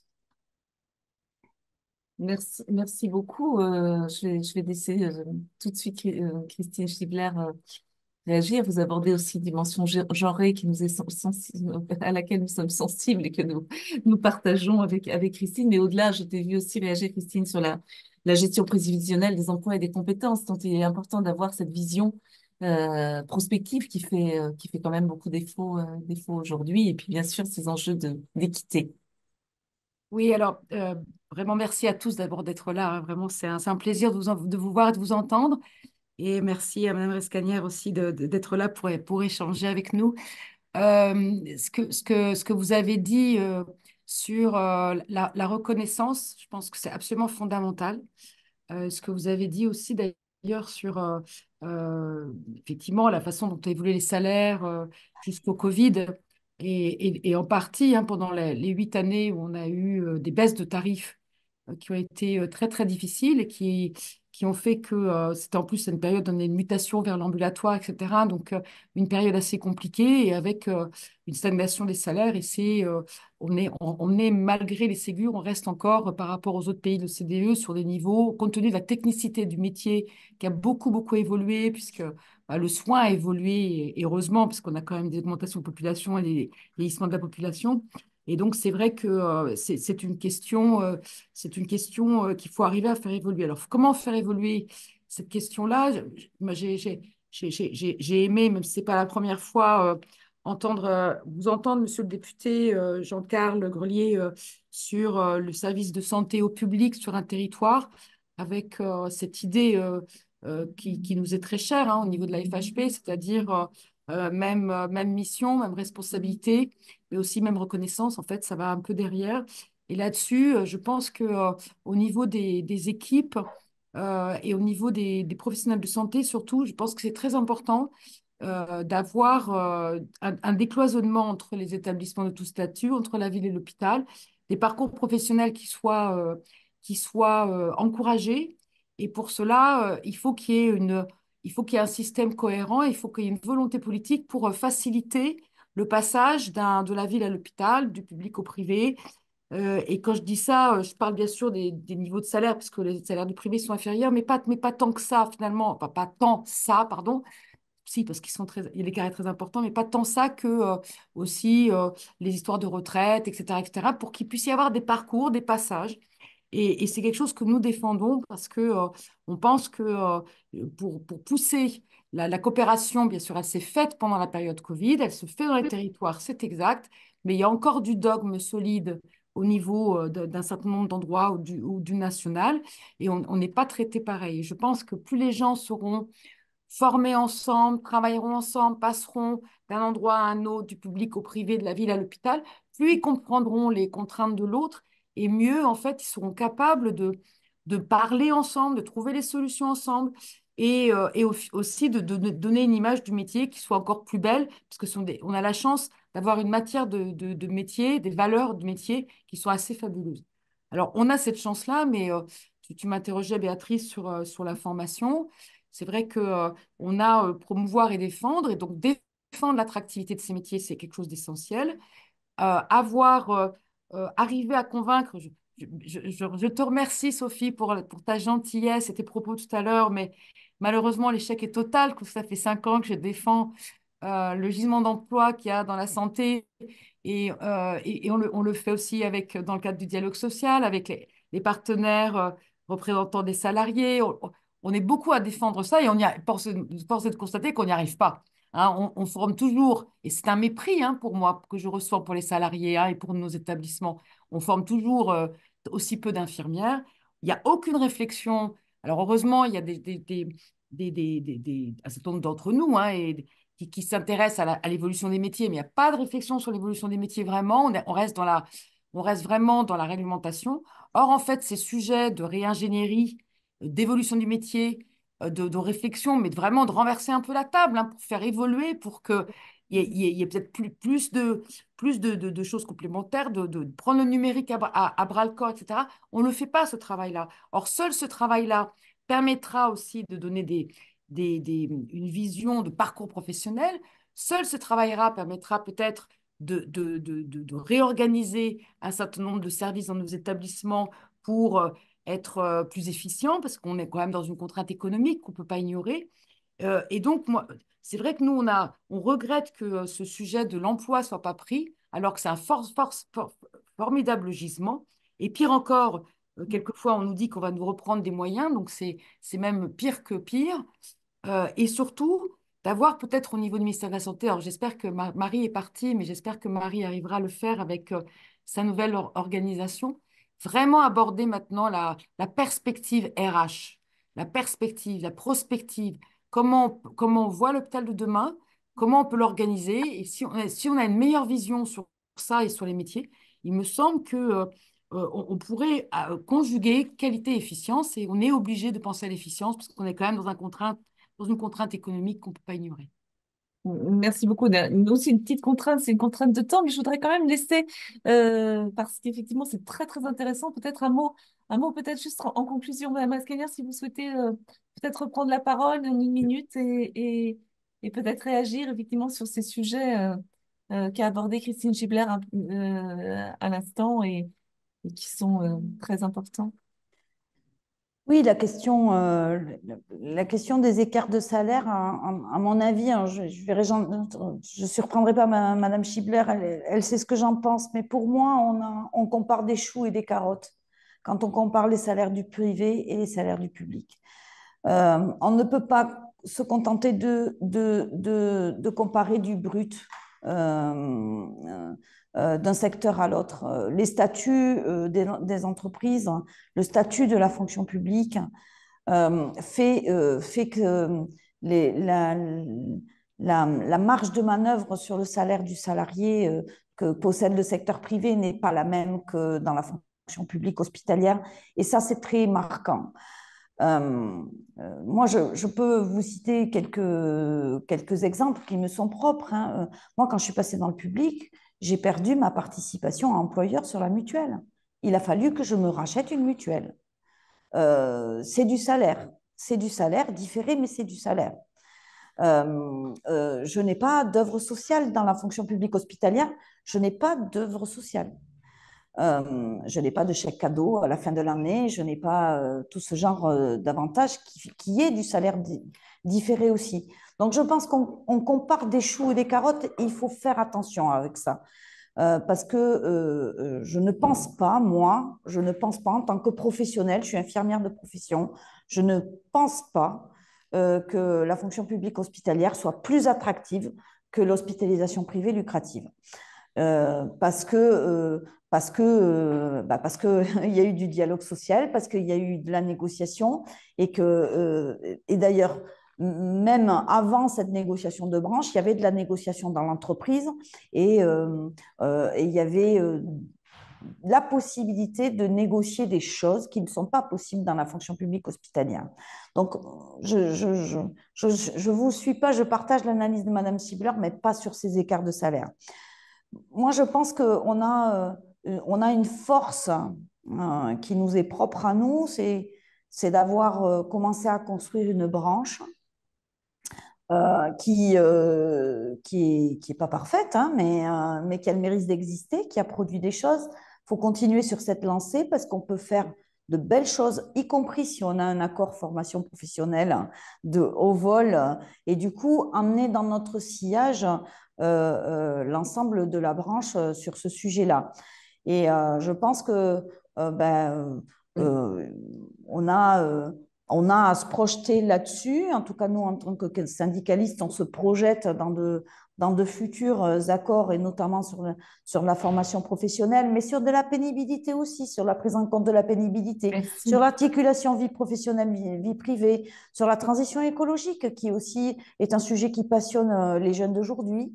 Et je pense qu'on a beaucoup de cartes à jouer et on espère pouvoir les jouer avec vous un jour. Merci beaucoup. Merci beaucoup. Merci pour cet échange. Merci pour cet échange en tout cas. Et effectivement, on a, voilà, on a pris un petit peu de retard, mais c'était très intéressant et on voit aussi des points de convergence aussi sur certains enjeux et c'est important. On a parlé tout à l'heure des enjeux de qualité. Alors, je sais qu'Hervé, hein, tu dois nous quitter à 18h35. Donc, j'essaye d'être la maîtresse des horloges et d'être vigilante pour que tu puisses échanger avec Madame Lancio, que j'en remercie beaucoup d'être là. Parce que effectivement, dans notre raison d'être, on a évidemment les enjeux de qualité, de pertinence, d'expérience patient dont parlait Claude Rambaud tout à l'heure. Et finalement, dans notre échange, vous disiez, voilà, ce sont des démarches aussi qui sont, au-delà de leur technicité, qui sont des démarches porteuses de sens pour des établissements et pour des équipes. Est-ce que vous avez l'impression finalement que la puissance publique aujourd'hui leur donne leur pleine dimension et finalement comment on a l'impression peut-être que la crise Covid aussi avait latéralisé certains enjeux.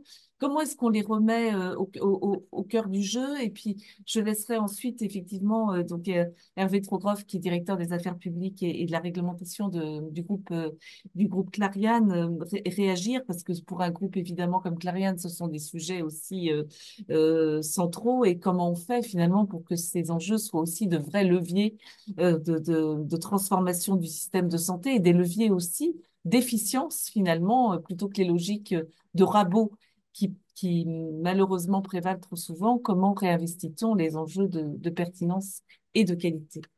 Madame Lancio, si vous voulez bien. Bonjour à tous. Merci Béatrice et merci Lamine et Christine de m'avoir invitée à ce webinaire qui est passionnant parce que on voit bien que vous évoluez, en fait, la FHP évolue et vouloir cette raison d'être, en fait, je trouve que ça permet de prendre de la hauteur, de prendre du recul et pour tout notre système de santé, c'est important. Vous savez, aujourd'hui, aujourd'hui que la HAS va fêter ses 20 ans et en écho, en fait, nous, on a aussi notre raison d'être, hein, c'est améliorer la qualité en santé avec des valeurs, hein, des valeurs de rigueur scientifique, avec des valeurs d'indépendance, de transparence. Donc, ce sont des termes qui sont importants et je reprendrai assez volontiers ce que disait Madame la sénatrice, en fait, que aujourd'hui, cette relation de confiance avec les patients, avec le citoyen par lui-même, s'était délitée et qu'on devait renouer ce lien et s'attacher en fait à des valeurs et à des principes. Au niveau de la Haute Autorité de Santé, aujourd'hui, donc on travaille vraiment sur faire des recommandations, ensuite sur le déploiement sur l'ensemble du territoire pour les professionnels de santé, les patients, pour les établissements. Et ensuite, une évaluation. Et dans les évaluations, on en a parlé, c'est les évaluations notamment les certifications des établissements de santé. Vous savez donc que c'est obligatoire en France, que on le fait pour tous les établissements. L'HAS n'a pas de, c'est aussi bien privé que public. Et dans le public, on a des résultats qui sont très positifs, hein. Aujourd'hui, vous avez à la FHP, il y a 46% des établissements qui ont eu une décision de certification. Bon, il y a 31% quand même qui sont certifiés haute qualité, un petit peu plus qu'une moyenne nationale. Bon, attention peut-être à ces établissements et certainement avec des notions de territoire particulier. 11% qui sont certifiés sous condition, dont 4% qui ne sont pas certifiés.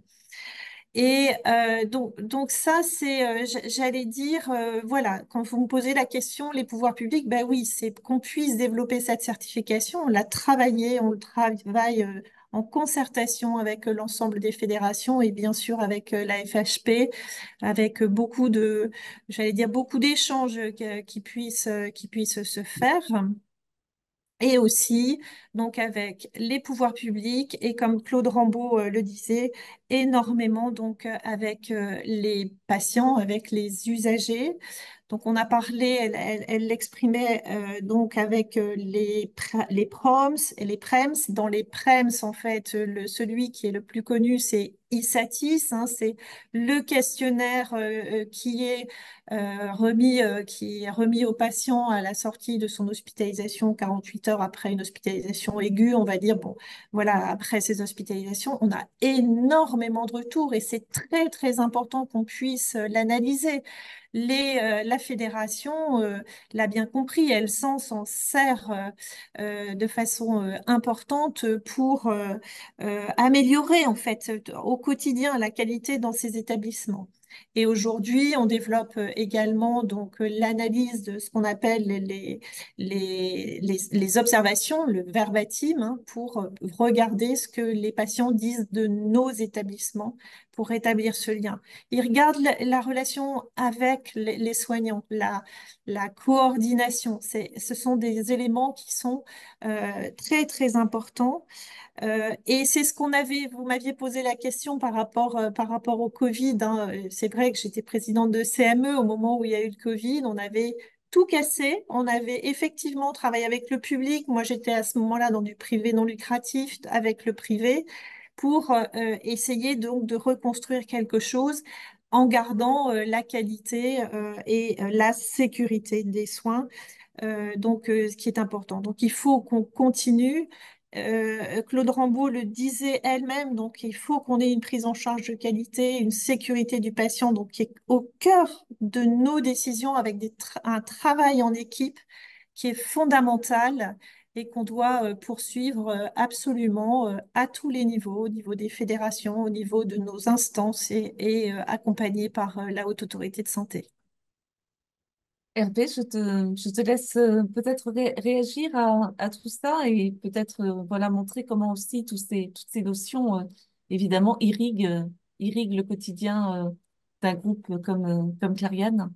Oui, merci, merci d'abord Béatrice, hein, de m'avoir invité à participer. Merci Lamine, merci Christine. Euh, Moi, j'avais quelques messages très courts.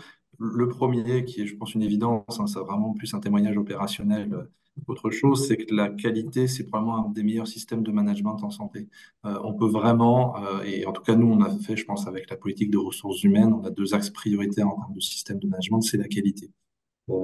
C'est un cercle vertueux, hein, on connaît tous des indicateurs, du contrôle, du progrès continu, la culture du feedback, de la réinterrogation des pratiques, des choses assez simples, mais on voit, nous, qu'en tout cas, sur allez, 5 à 6 dernières années, le fait d'en avoir fait une politique prioritaire de l'entreprise a induit un changement très profond dans les pratiques des professionnels.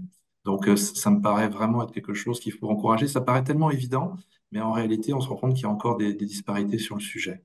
Ce premier élément étant posé un peu simple, alors je vais en fait aller complètement dans le sens qui a été dit par Madame Rascanière, c'est que sur la qualité, on pense souvent à la qualité aux patients, il y a la qualité de vie au travail, la qualité des soignants. Alors, on a un concept qui n'est pas propriétaire, donc on appelle la symétrie des attentions, qui prend soin tout autant des professionnels de santé que de ceux qui sont soignés. Et on voit que sur ce sujet-là, et notamment sur la santé et la sécurité au travail, il y a des axes opérationnels très forts qui peuvent être déployés. On a plusieurs accords nous, qu'on a mis en place. On part quand même d'un constat qui est que le taux d'accidentologie, alors il se trouve que Clariane opère à la fois sur le secteur sanitaire et médico-social, donc ça nous donne quand même une palette assez large d'activités. Le taux d'accidentologie supérieur à des secteurs comme le BTP. Dans le secteur médico-social, le sanitaire, je n'ai pas les derniers chiffres. Et on voit qu'il y a des choses toutes simples qui peuvent être faites pour améliorer ça. Donc, on a travaillé, nous, sur nos premiers accords santé et sécurité sur le travail, sur les tenues, sur les chaussures de travail. On avait un taux d'accidentologie qui est très élevé, qui était lié à ça. On a travaillé sur la question des horaires de travail. On voit qu'aujourd'hui, au moment où on part de la semaine des 4 jours ou d'horaires de travail plus fluides, en réalité, faire des semaines, enfin en tout cas des semaines plus courtes avec des journées plus longues, on voit on peut avoir des pics d'accidentologie au moment du troisième jour, par exemple. Donc, c'est des choses qui peuvent avoir des effets de bord en réalité, dont il faut faire assez attention. Et puis, au-delà de ces aspects un peu du quotidien, et ça va peut-être boucler un petit peu avec le thème général, il y a la question de la raison d'être. Donc, on a opéré, nous, notre transformation en entreprise à mission au mois de juin de l'année dernière, en juin 2023. C'est vraiment quelque chose qui a été fait avec une volonté d'avoir des actes concrets. Enfin, parce que je pense que le pire dans ce type de démarche-là, c'est de décevoir par le manque de sincérité des actes opérationnels. Et on a un de nos axes qui est probablement le plus important aujourd'hui, qui est l'axe qu'on appelle de la considération. À l'intérieur de ça, donc, on a plusieurs actions très concrètes qui ont été déployées. Un fonds de solidarité paritaire qui est doté d'à peu près 700 000 euros, qui est ouvert à tous et à toutes, collaborateurs de Clariane, mais autres collaborateurs et personnels de santé. Et on a également un fil Clariane pour les aidants, pour les aider au quotidien voilà, dans leur gestion d'une activité et de salariés et d'aidants à titre privé. Donc la question de la qualité de vie au travail. Et puis je voulais peut-être, pour vous dire sur un troisième point, et qui rejoint un peu les propos de Madame Lancieux sur la question, c'est est-ce que les politiques publiques finalement ont investi le sujet de la qualité? Je vais être un peu provoque, mais c'est pas voilà tout à fait au bon niveau stratégique. Est-ce que c'est pas considéré encore comme une exécution finalement d'une politique publique alors que ça pourrait être au cœur d'une politique publique? Je pense déjà qu'il y a la question de l'efficience et faire de la qualité, ça peut pousser à faire de l'efficience, mais au bon sens du terme. C'est faire de la qualité, c'est pas dépenser plus, c'est aussi dans un cercle vertueux qui consiste à se dire comment j'ai une bonne gestion, une bonne qualité et un meilleur service rendu aux patients. C'est une question aussi de transparence en termes de politique publique. Enfin, nous, on l'a vu très très fortement avec les conséquences de l'affaire Orpea. On avait un système d'évaluation à l'HS et d'un référentiel sur le médico-social qui était un peu, pas aux oubliettes, mais enfin qui traînait. Et il a fallu cette affaire-là pour qu'il surgisse au mois de mars 2022 par un décret qui a comporté un certain nombre d'autres mesures et qu'enfin, on ait une évaluation qui soit faite dans le secteur médico-social porté par la HS. On s'en félicite tous. On aimerait bien d'ailleurs que ça converge complètement avec le sanitaire, avec une certification. On aimerait bien que ce soit rendu public. On aimerait bien que ce soit le cas aussi des audits et des contrôles qui sont opérés dans toutes les régions. Et c'est très bien parce que ça a là encore enclenché un cercle vertueux. Et je me faisais la remarque, et je terminerai là-dessus sans être taquin, mais j'ai vu les intitulés de la réorganisation de la DGOS. Et on n'a pas enfin, il me semble pas qu'il y ait le terme qualité dans les 3 ou 4 sous-directions qui apparaissent aujourd'hui. Ça veut bien sûr pas dire que le sujet soit pas pris, mais ça dit quelque chose du fait que la qualité est peut-être vue en second rang. Ce sont des sujets sur lesquels, effectivement, tu parlais tout à l'heure, Hervé, aussi de la santé des soignants, etc. Ce sont des sujets sur lesquels, en tant que fédération, on s'est également beaucoup déployé, parce que ça nous paraissait extrêmement important. Pas plus tard que tout à l'heure, nous étions à l'Assemblée nationale, nous avons échangé avec Lamine Garbi, avec Agnès Firmin-Lebaudot, qui a beaucoup porté ces dynamiques autour de la santé des soignants et de la lutte aussi contre les violences faites aux soignants. Et effectivement, voilà, ce sont aussi des sujets sur lesquels on s'est beaucoup déployé. Je trouve qu'en tout cas, vos deux regards croisés sur ces enjeux de qualité, de pertinence et d'efficience étaient extrêmement intéressants. Donc, merci. Merci beaucoup pour ce dialogue qu'on aurait bien aimé pouvoir d'ailleurs prolonger, mais qui sait, voilà, peut-être lors d'une séquence dédiée, pourrons-nous prolonger ce dialogue. Et puis, on va enchaîner maintenant sur notre dernière séquence. Et merci à Clara Debord et à Caroline Berthet pour leur patience, parce que nous avons un petit peu de retard, mais pour aborder finalement aussi un sujet très important de notre raison d'être, qui est finalement de valoriser les missions et l'empreinte des territoires. Madame Rescanière disait, ben voilà, au-delà de la santé, il y a aussi la transition écologique, on est aussi finalement des acteurs avec un ancrage social, sociétal, environnemental. On a une empreinte, évidemment, Christine Schibler en parlait, une empreinte économique, des impacts en matière d'emploi. Et puis, ça contribue aussi à dire qu'il faut arrêter de voir la santé seulement comme un centre de coût.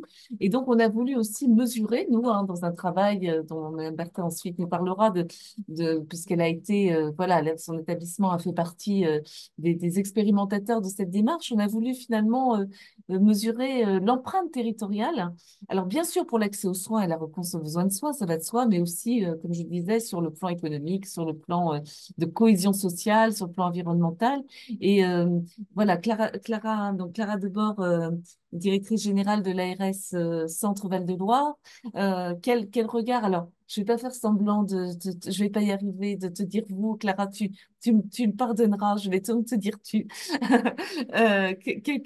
Quel regard tu portes effectivement sur cette démarche et est-ce qu'on n'a pas besoin aussi dans des contextes difficiles de cette vision finalement valorisante du rôle des acteurs de santé pour favoriser les contributions et les coopérations? Est-ce que finalement cette reconnaissance n'est pas le préalable absolu à toute coopération fluide? Merci, merci chère Béatrice, merci, bonjour à tous. Alors moi je me félicite aussi, et c'est pas par flagornerie, que la FHP puisse se doter d'une raison d'être. Je pense qu'il est toujours utile de réfléchir régulièrement à ce pourquoi nous travaillons. Ça n'est pas du temps perdu, ça n'est pas, voilà, ça n'est pas accessoire. J'ai publié hier un post LinkedIn qui fait beaucoup réagir parce que j'étais au lancement du comité sur l'histoire des administrations de santé, ce qui fait rire tout le monde, surtout les rageux, parce que on n'a pas le temps de s'intéresser à l'histoire, on a Avec autre votre chose à ancienne faire. ministre, hein. Voilà, on a autre chose à faire que de s'intéresser à l'histoire. Non, on a réfléchir, c'est comme aimer, on n'a pas besoin de temps pour ça, on le fait ou on le fait pas. Donc, comptez pas sur moi pour travailler sans réfléchir et inviter les uns et les autres de temps en temps à se reposer la question, mais enfin, why? Pourquoi est-ce qu'on fait? Et parce que c'est ce qui nous guide justement dans la difficulté, quand dans un environnement complexe, on ne sait pas où on va, de pouvoir se poser de temps en temps sur les valeurs qui nous animent. C'est absolument indispensable, en effet, sans mentir aux gens et sans faire semblant. Je crois que c'est d'ailleurs le cas, vous en témoignez aujourd'hui. Donc d'abord, bravo. Le deuxième point, avant de répondre à la question, je vais essayer d'être très rapide, mais je ne peux pas laisser passer sans réagir des points que j'ai entendus sur la centralisation de notre système de santé. Je voudrais quand même souligner l'ambivalence de tous les acteurs de santé qui, dès qu'on leur dit non en local, se précipitent pour passer un coup de fil au ministre, au cabinet, etc., etc. Donc, ça suffit, quoi, la leçon sur le fait que le système de santé serait trop centralisé. Qui, ici, joue le jeu de la régionalisation, de la départementalisation, le nombre d'élus qui veulent me voir moi parce qu'ils ne veulent pas voir le délégué départemental parce que c'est un sujet important Mais tout est important et mon Dédé, il est important aussi. Et comment voulez-vous qu'il monte en compétence et si vous-même vous le bypassez sans arrêt, ou le ou là. Donc, je veux bien voilà, on râle sur la centralisation, etc. et le micromanagement dans lequel nous qui avons été les uns et les autres en responsabilité au niveau national sommes tombés, mais nous n'y sommes pas tombés tout seuls. Nous y sommes tombés parce que les acteurs locaux n'étaient pas perçus comme suffisamment légitimes par les acteurs pour dire oui, dire non. Et quant au Parlement de la santé, il y en a un. Il y a la CRSA. On va passer des heures, des jours, des semaines en XOS. Je ne sais pas ce qu'il vous faut à faire, à devoir débattre, pardon, je vous le dis comme je le pense, comme d'habitude, hein, avec des gens de bonne volonté, mais dont certains ne comprennent, pardon, mais rien, parce que c'est hyper technique, et de devoir débattre pendant des jours entiers sur les autorisations attribuées à un tel ou à un tel. Et dès que c'est difficile, avec des gens qui d'ailleurs sont parfois en conflit d'intérêts, parce que nous les gérons mal en région, et que nous le sommes tous, puisque nous sommes tous du territoire, et qui, à la fin, votent pour tous les projets de manière que la décision difficile soit prise par l'ARS, combien de fois on le voit, ça? Donc, nous sommes tous dans de grandes ambivalences, et je ne fais pas partie de ceux qui disent il faudrait voilà, supprimer la centralisation ou je ne sais quoi. Moi, j'ai l'impression que les ARS sont tout de même puissantes, que nous essayons de faire le mieux possible au niveau des territoires et que c'est la crédibilité de ces organes en territoire qui doit être renforcée au quotidien, mais par nos propres actions. Alors, tu conviendras que sur la mesure de Quand- l'empreinte territoriale, précisément, nous sommes au cœur nous Exactement. sommes au cœur du Quant à territoire la par la gouvernance, démarche que et nous quant à la, avons initiée. quant à la gouvernance de la formation, et ça vient tout de suite sur votre sujet, le fait que vous n'êtes pas entendu, nous ne sommes pas entendus sur le fait que la santé, c'est une ressource, qu'il y a besoin de recrutement, il y a besoin de formation pour les professions dans le secteur de la santé, du médico-social et du social, mais je bois du petit lait. Mais aujourd'hui, la gouvernance de la formation, elle est organisée comment? Elle est d'abord d'une immense complexité entre conseil régional, euh, et université. Je rappelle que les ARS n'ont pas de compétences sur la formation. Hein. On valide, enfin, on peut ne pas valider, mais la demande du conseil régional en matière de quotas qui ne représentent pas les besoins de formation, mais les capacités à faire. Quotas qui ont été inventés dans le système de santé au moment où on avait peur de créer trop de professionnels de santé. On reste collé sur ces quotas qui étaient un maximum pour empêcher le développement du système de santé. Et qui remet en question les quotas aujourd'hui, le principe des quotas, pas les quotas eux-mêmes, le principe des quotas? Qui? Moi, j'entends pas beaucoup. Donc, comment est-ce que la gouvernance des formations dans les universités et le financement de ces formations, au moment où on va universitariser de plus en plus de choses, quel est le poids des professions de santé et des professions paramédicales ou maïeutiques dans les universités, qui sont des institutions démocratiques, mais qui ne sont pas liées à la démocratie sanitaire, ni d'ailleurs complètement aux élus. Pardon, le président de l'université, ils sont tous formidables, je les adore, mais à qui répondent-ils de leur choix difficile, très certainement, consistant à ne pas augmenter le nombre de psychologues formés en région Centre-Val de Loire, qui est la région la plus sous-dense en psychologues après la Corse, en métropole? Qui demande qu'il y ait plus de psychologues? Même pas moi, puisque pour le coup, il n'y a pas de quota, ce n'est pas une profession de santé. Voilà, donc comment est-ce qu'on peut réingénier aussi la question des formations de santé en matière de capacité, pas seulement à travers des capacités à former, mais des besoins de formation, et comment on articule ces sujets entre l'ADRETS, qui est l'organe de diplomation, le conseil régional, qui est le financement, mais qui n'a pas les investissements, les établissements de santé publics, privés, Croix-Rouge, etc., qui portent les organismes, et les universités. Il faut dire que si on voulait que ça ne marche pas, on n'aurait pas fait mieux. Voilà, c'était quand même un petit peu les points. Et donc là, GPEC dans les ARS, mais moi, je suis d'accord. Je suis d'accord, il y a l'ORS, là, comment ça s'appelle euh, enfin, les ORS dans les régions, les observatoires régionaux de la santé qui font ça très bien, qui nous disent qu'on va à la catastrophe, qui nous le disent depuis très longtemps. qu'on va à la catastrophe. C'est pas très compliqué, hein. On a des paramètres qui bougent, certes, notamment sur le temps de travail et toutes ces choses-là, mais on savait très bien que les choses n'allaient pas se passer normalement.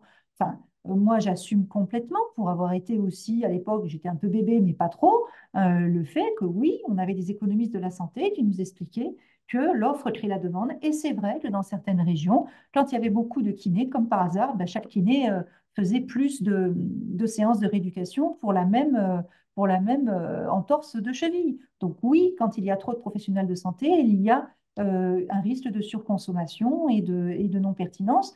Pour autant, non, quand on raréfie le système de l'offre en santé, on n'améliore pas à coup sûr la pertinence. Ça ne marche pas dans les deux sens. Mais voilà, je pense qu'il faut aussi justement s'intéresser à l'histoire. J'en reviens à mon post LinkedIn et s'intéresser à nos valeurs et réfléchir à comment on peut tirer le système de santé dans le bon sens. Donc oui, la santé, c'est une richesse pour les territoires. Nous, au niveau des ARS en général, ce qui nous intéresse, c'est que les patients soient soignés, qu'ils soient soignés par le public, par le privé. Nous, ce qui compte, c'est qu'ils soient soignés. Et que, si possible, les structures ne se fragilisent pas les unes les autres quand il y a dans un territoire du public et du privé et que ces deux-là s'ignorent, se tirent la bourre et se font une concurrence malsaine, c'est pas bon pour le système de santé, c'est pas bon pour l'offre parce que les deux se fragilisent et qu'à la fin, c'est les deux qui sont en difficulté. Donc, nous, on est forcément ravis que votre raison d'être, ça ne m'étonne pas d'ailleurs, souligne l'importance de la coopération dans les territoires au bénéfice de patients en les associant le plus directement possible et en participant à la transformation du système de santé. Je n'ai voilà, pas d'inquiétude là-dessus. Après, quel est les liens, bien sûr, je ne vais pas parler des choses qui fâchent, mais enfin, comment vous assurer la coordination entre la position d'une fédération d'établissements et puis des ambitions des groupes des groupes de cliniques qui sont de la FHP et qui peuvent eux aussi avoir leur propre raison d'être et leur propre dynamique territoriale, leur propre décision stratégique. Il faudra s'assurer, dans la mesure du possible, que la raison d'être de la FHP irrigue aussi complètement, pleinement ces stratégies de groupe. Oui, c'est l'objectif et on voit bien qu'effectivement cette notion de raison d'être, hein, elle irrigue voilà, elle irrigue et d'entreprise à mission, irrigue de plus en plus le domaine de la santé. Alors précisément par rapport à cette affirmation à la fois des missions et des coopérations, c'est très important aussi finalement de voir sur le territoire non seulement la richesse qu'apporte la santé de manière générale, mais de manière très très ancrée sur un territoire. Et c'est ce qui a finalement motivé une démarche un peu inédite que la FHP a initiée avec quelques établissements expérimentateurs. Et c'est ce que je t'exposais effectivement, Clara, quand on en a échangé aussi.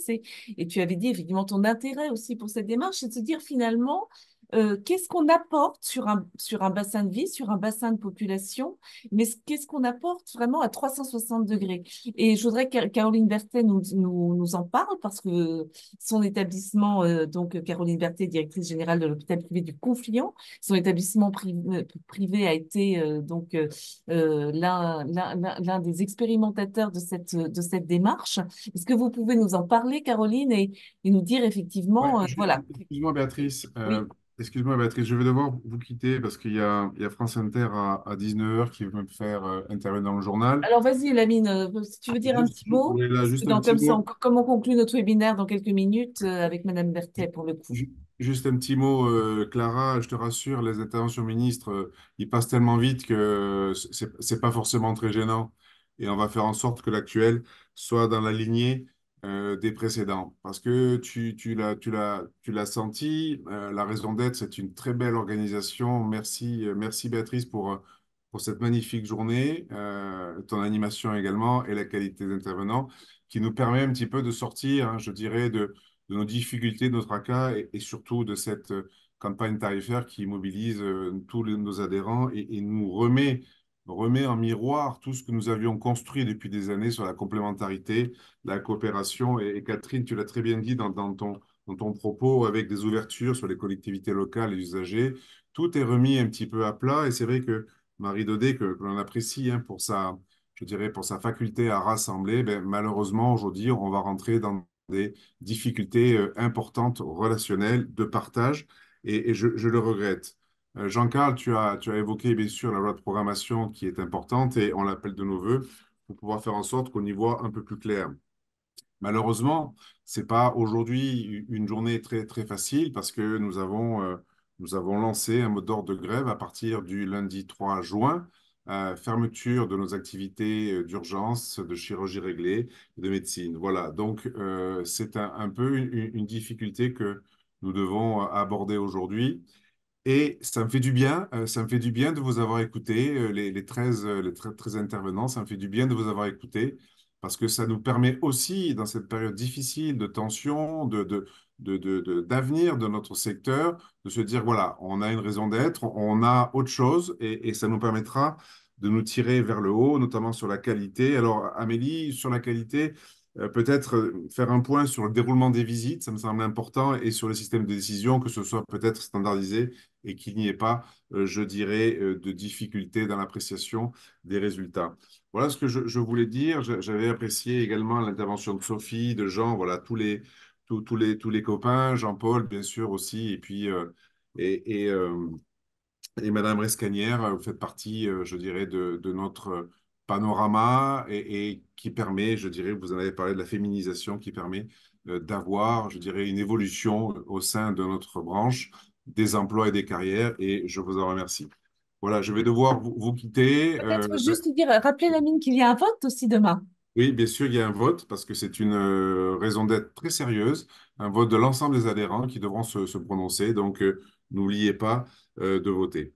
Voilà, je suis sous tension. J'ai non pas un train à 18h52, mais France Inter à 18h52. Donc, je vous embrasse et puis à très vite pour de nouvelles aventures sur notre belle raison d'être et merci Merci, beaucoup. merci Lamine. On va laisser le mot de la fin à Madame Berthet pour le coup. C'est vous, Madame Berthet, qui allez avoir la lourde responsabilité de nous faire la conclusion de notre webinaire, mais sur un sujet qui est quand même fondamental et qui peut-être résume tout ce qu'on s'est dit depuis 2 heures, c'est-à-dire de prouver, de faire la preuve par l'exemple et l'exemplarité de l'ancrage d'un établissement sur son territoire.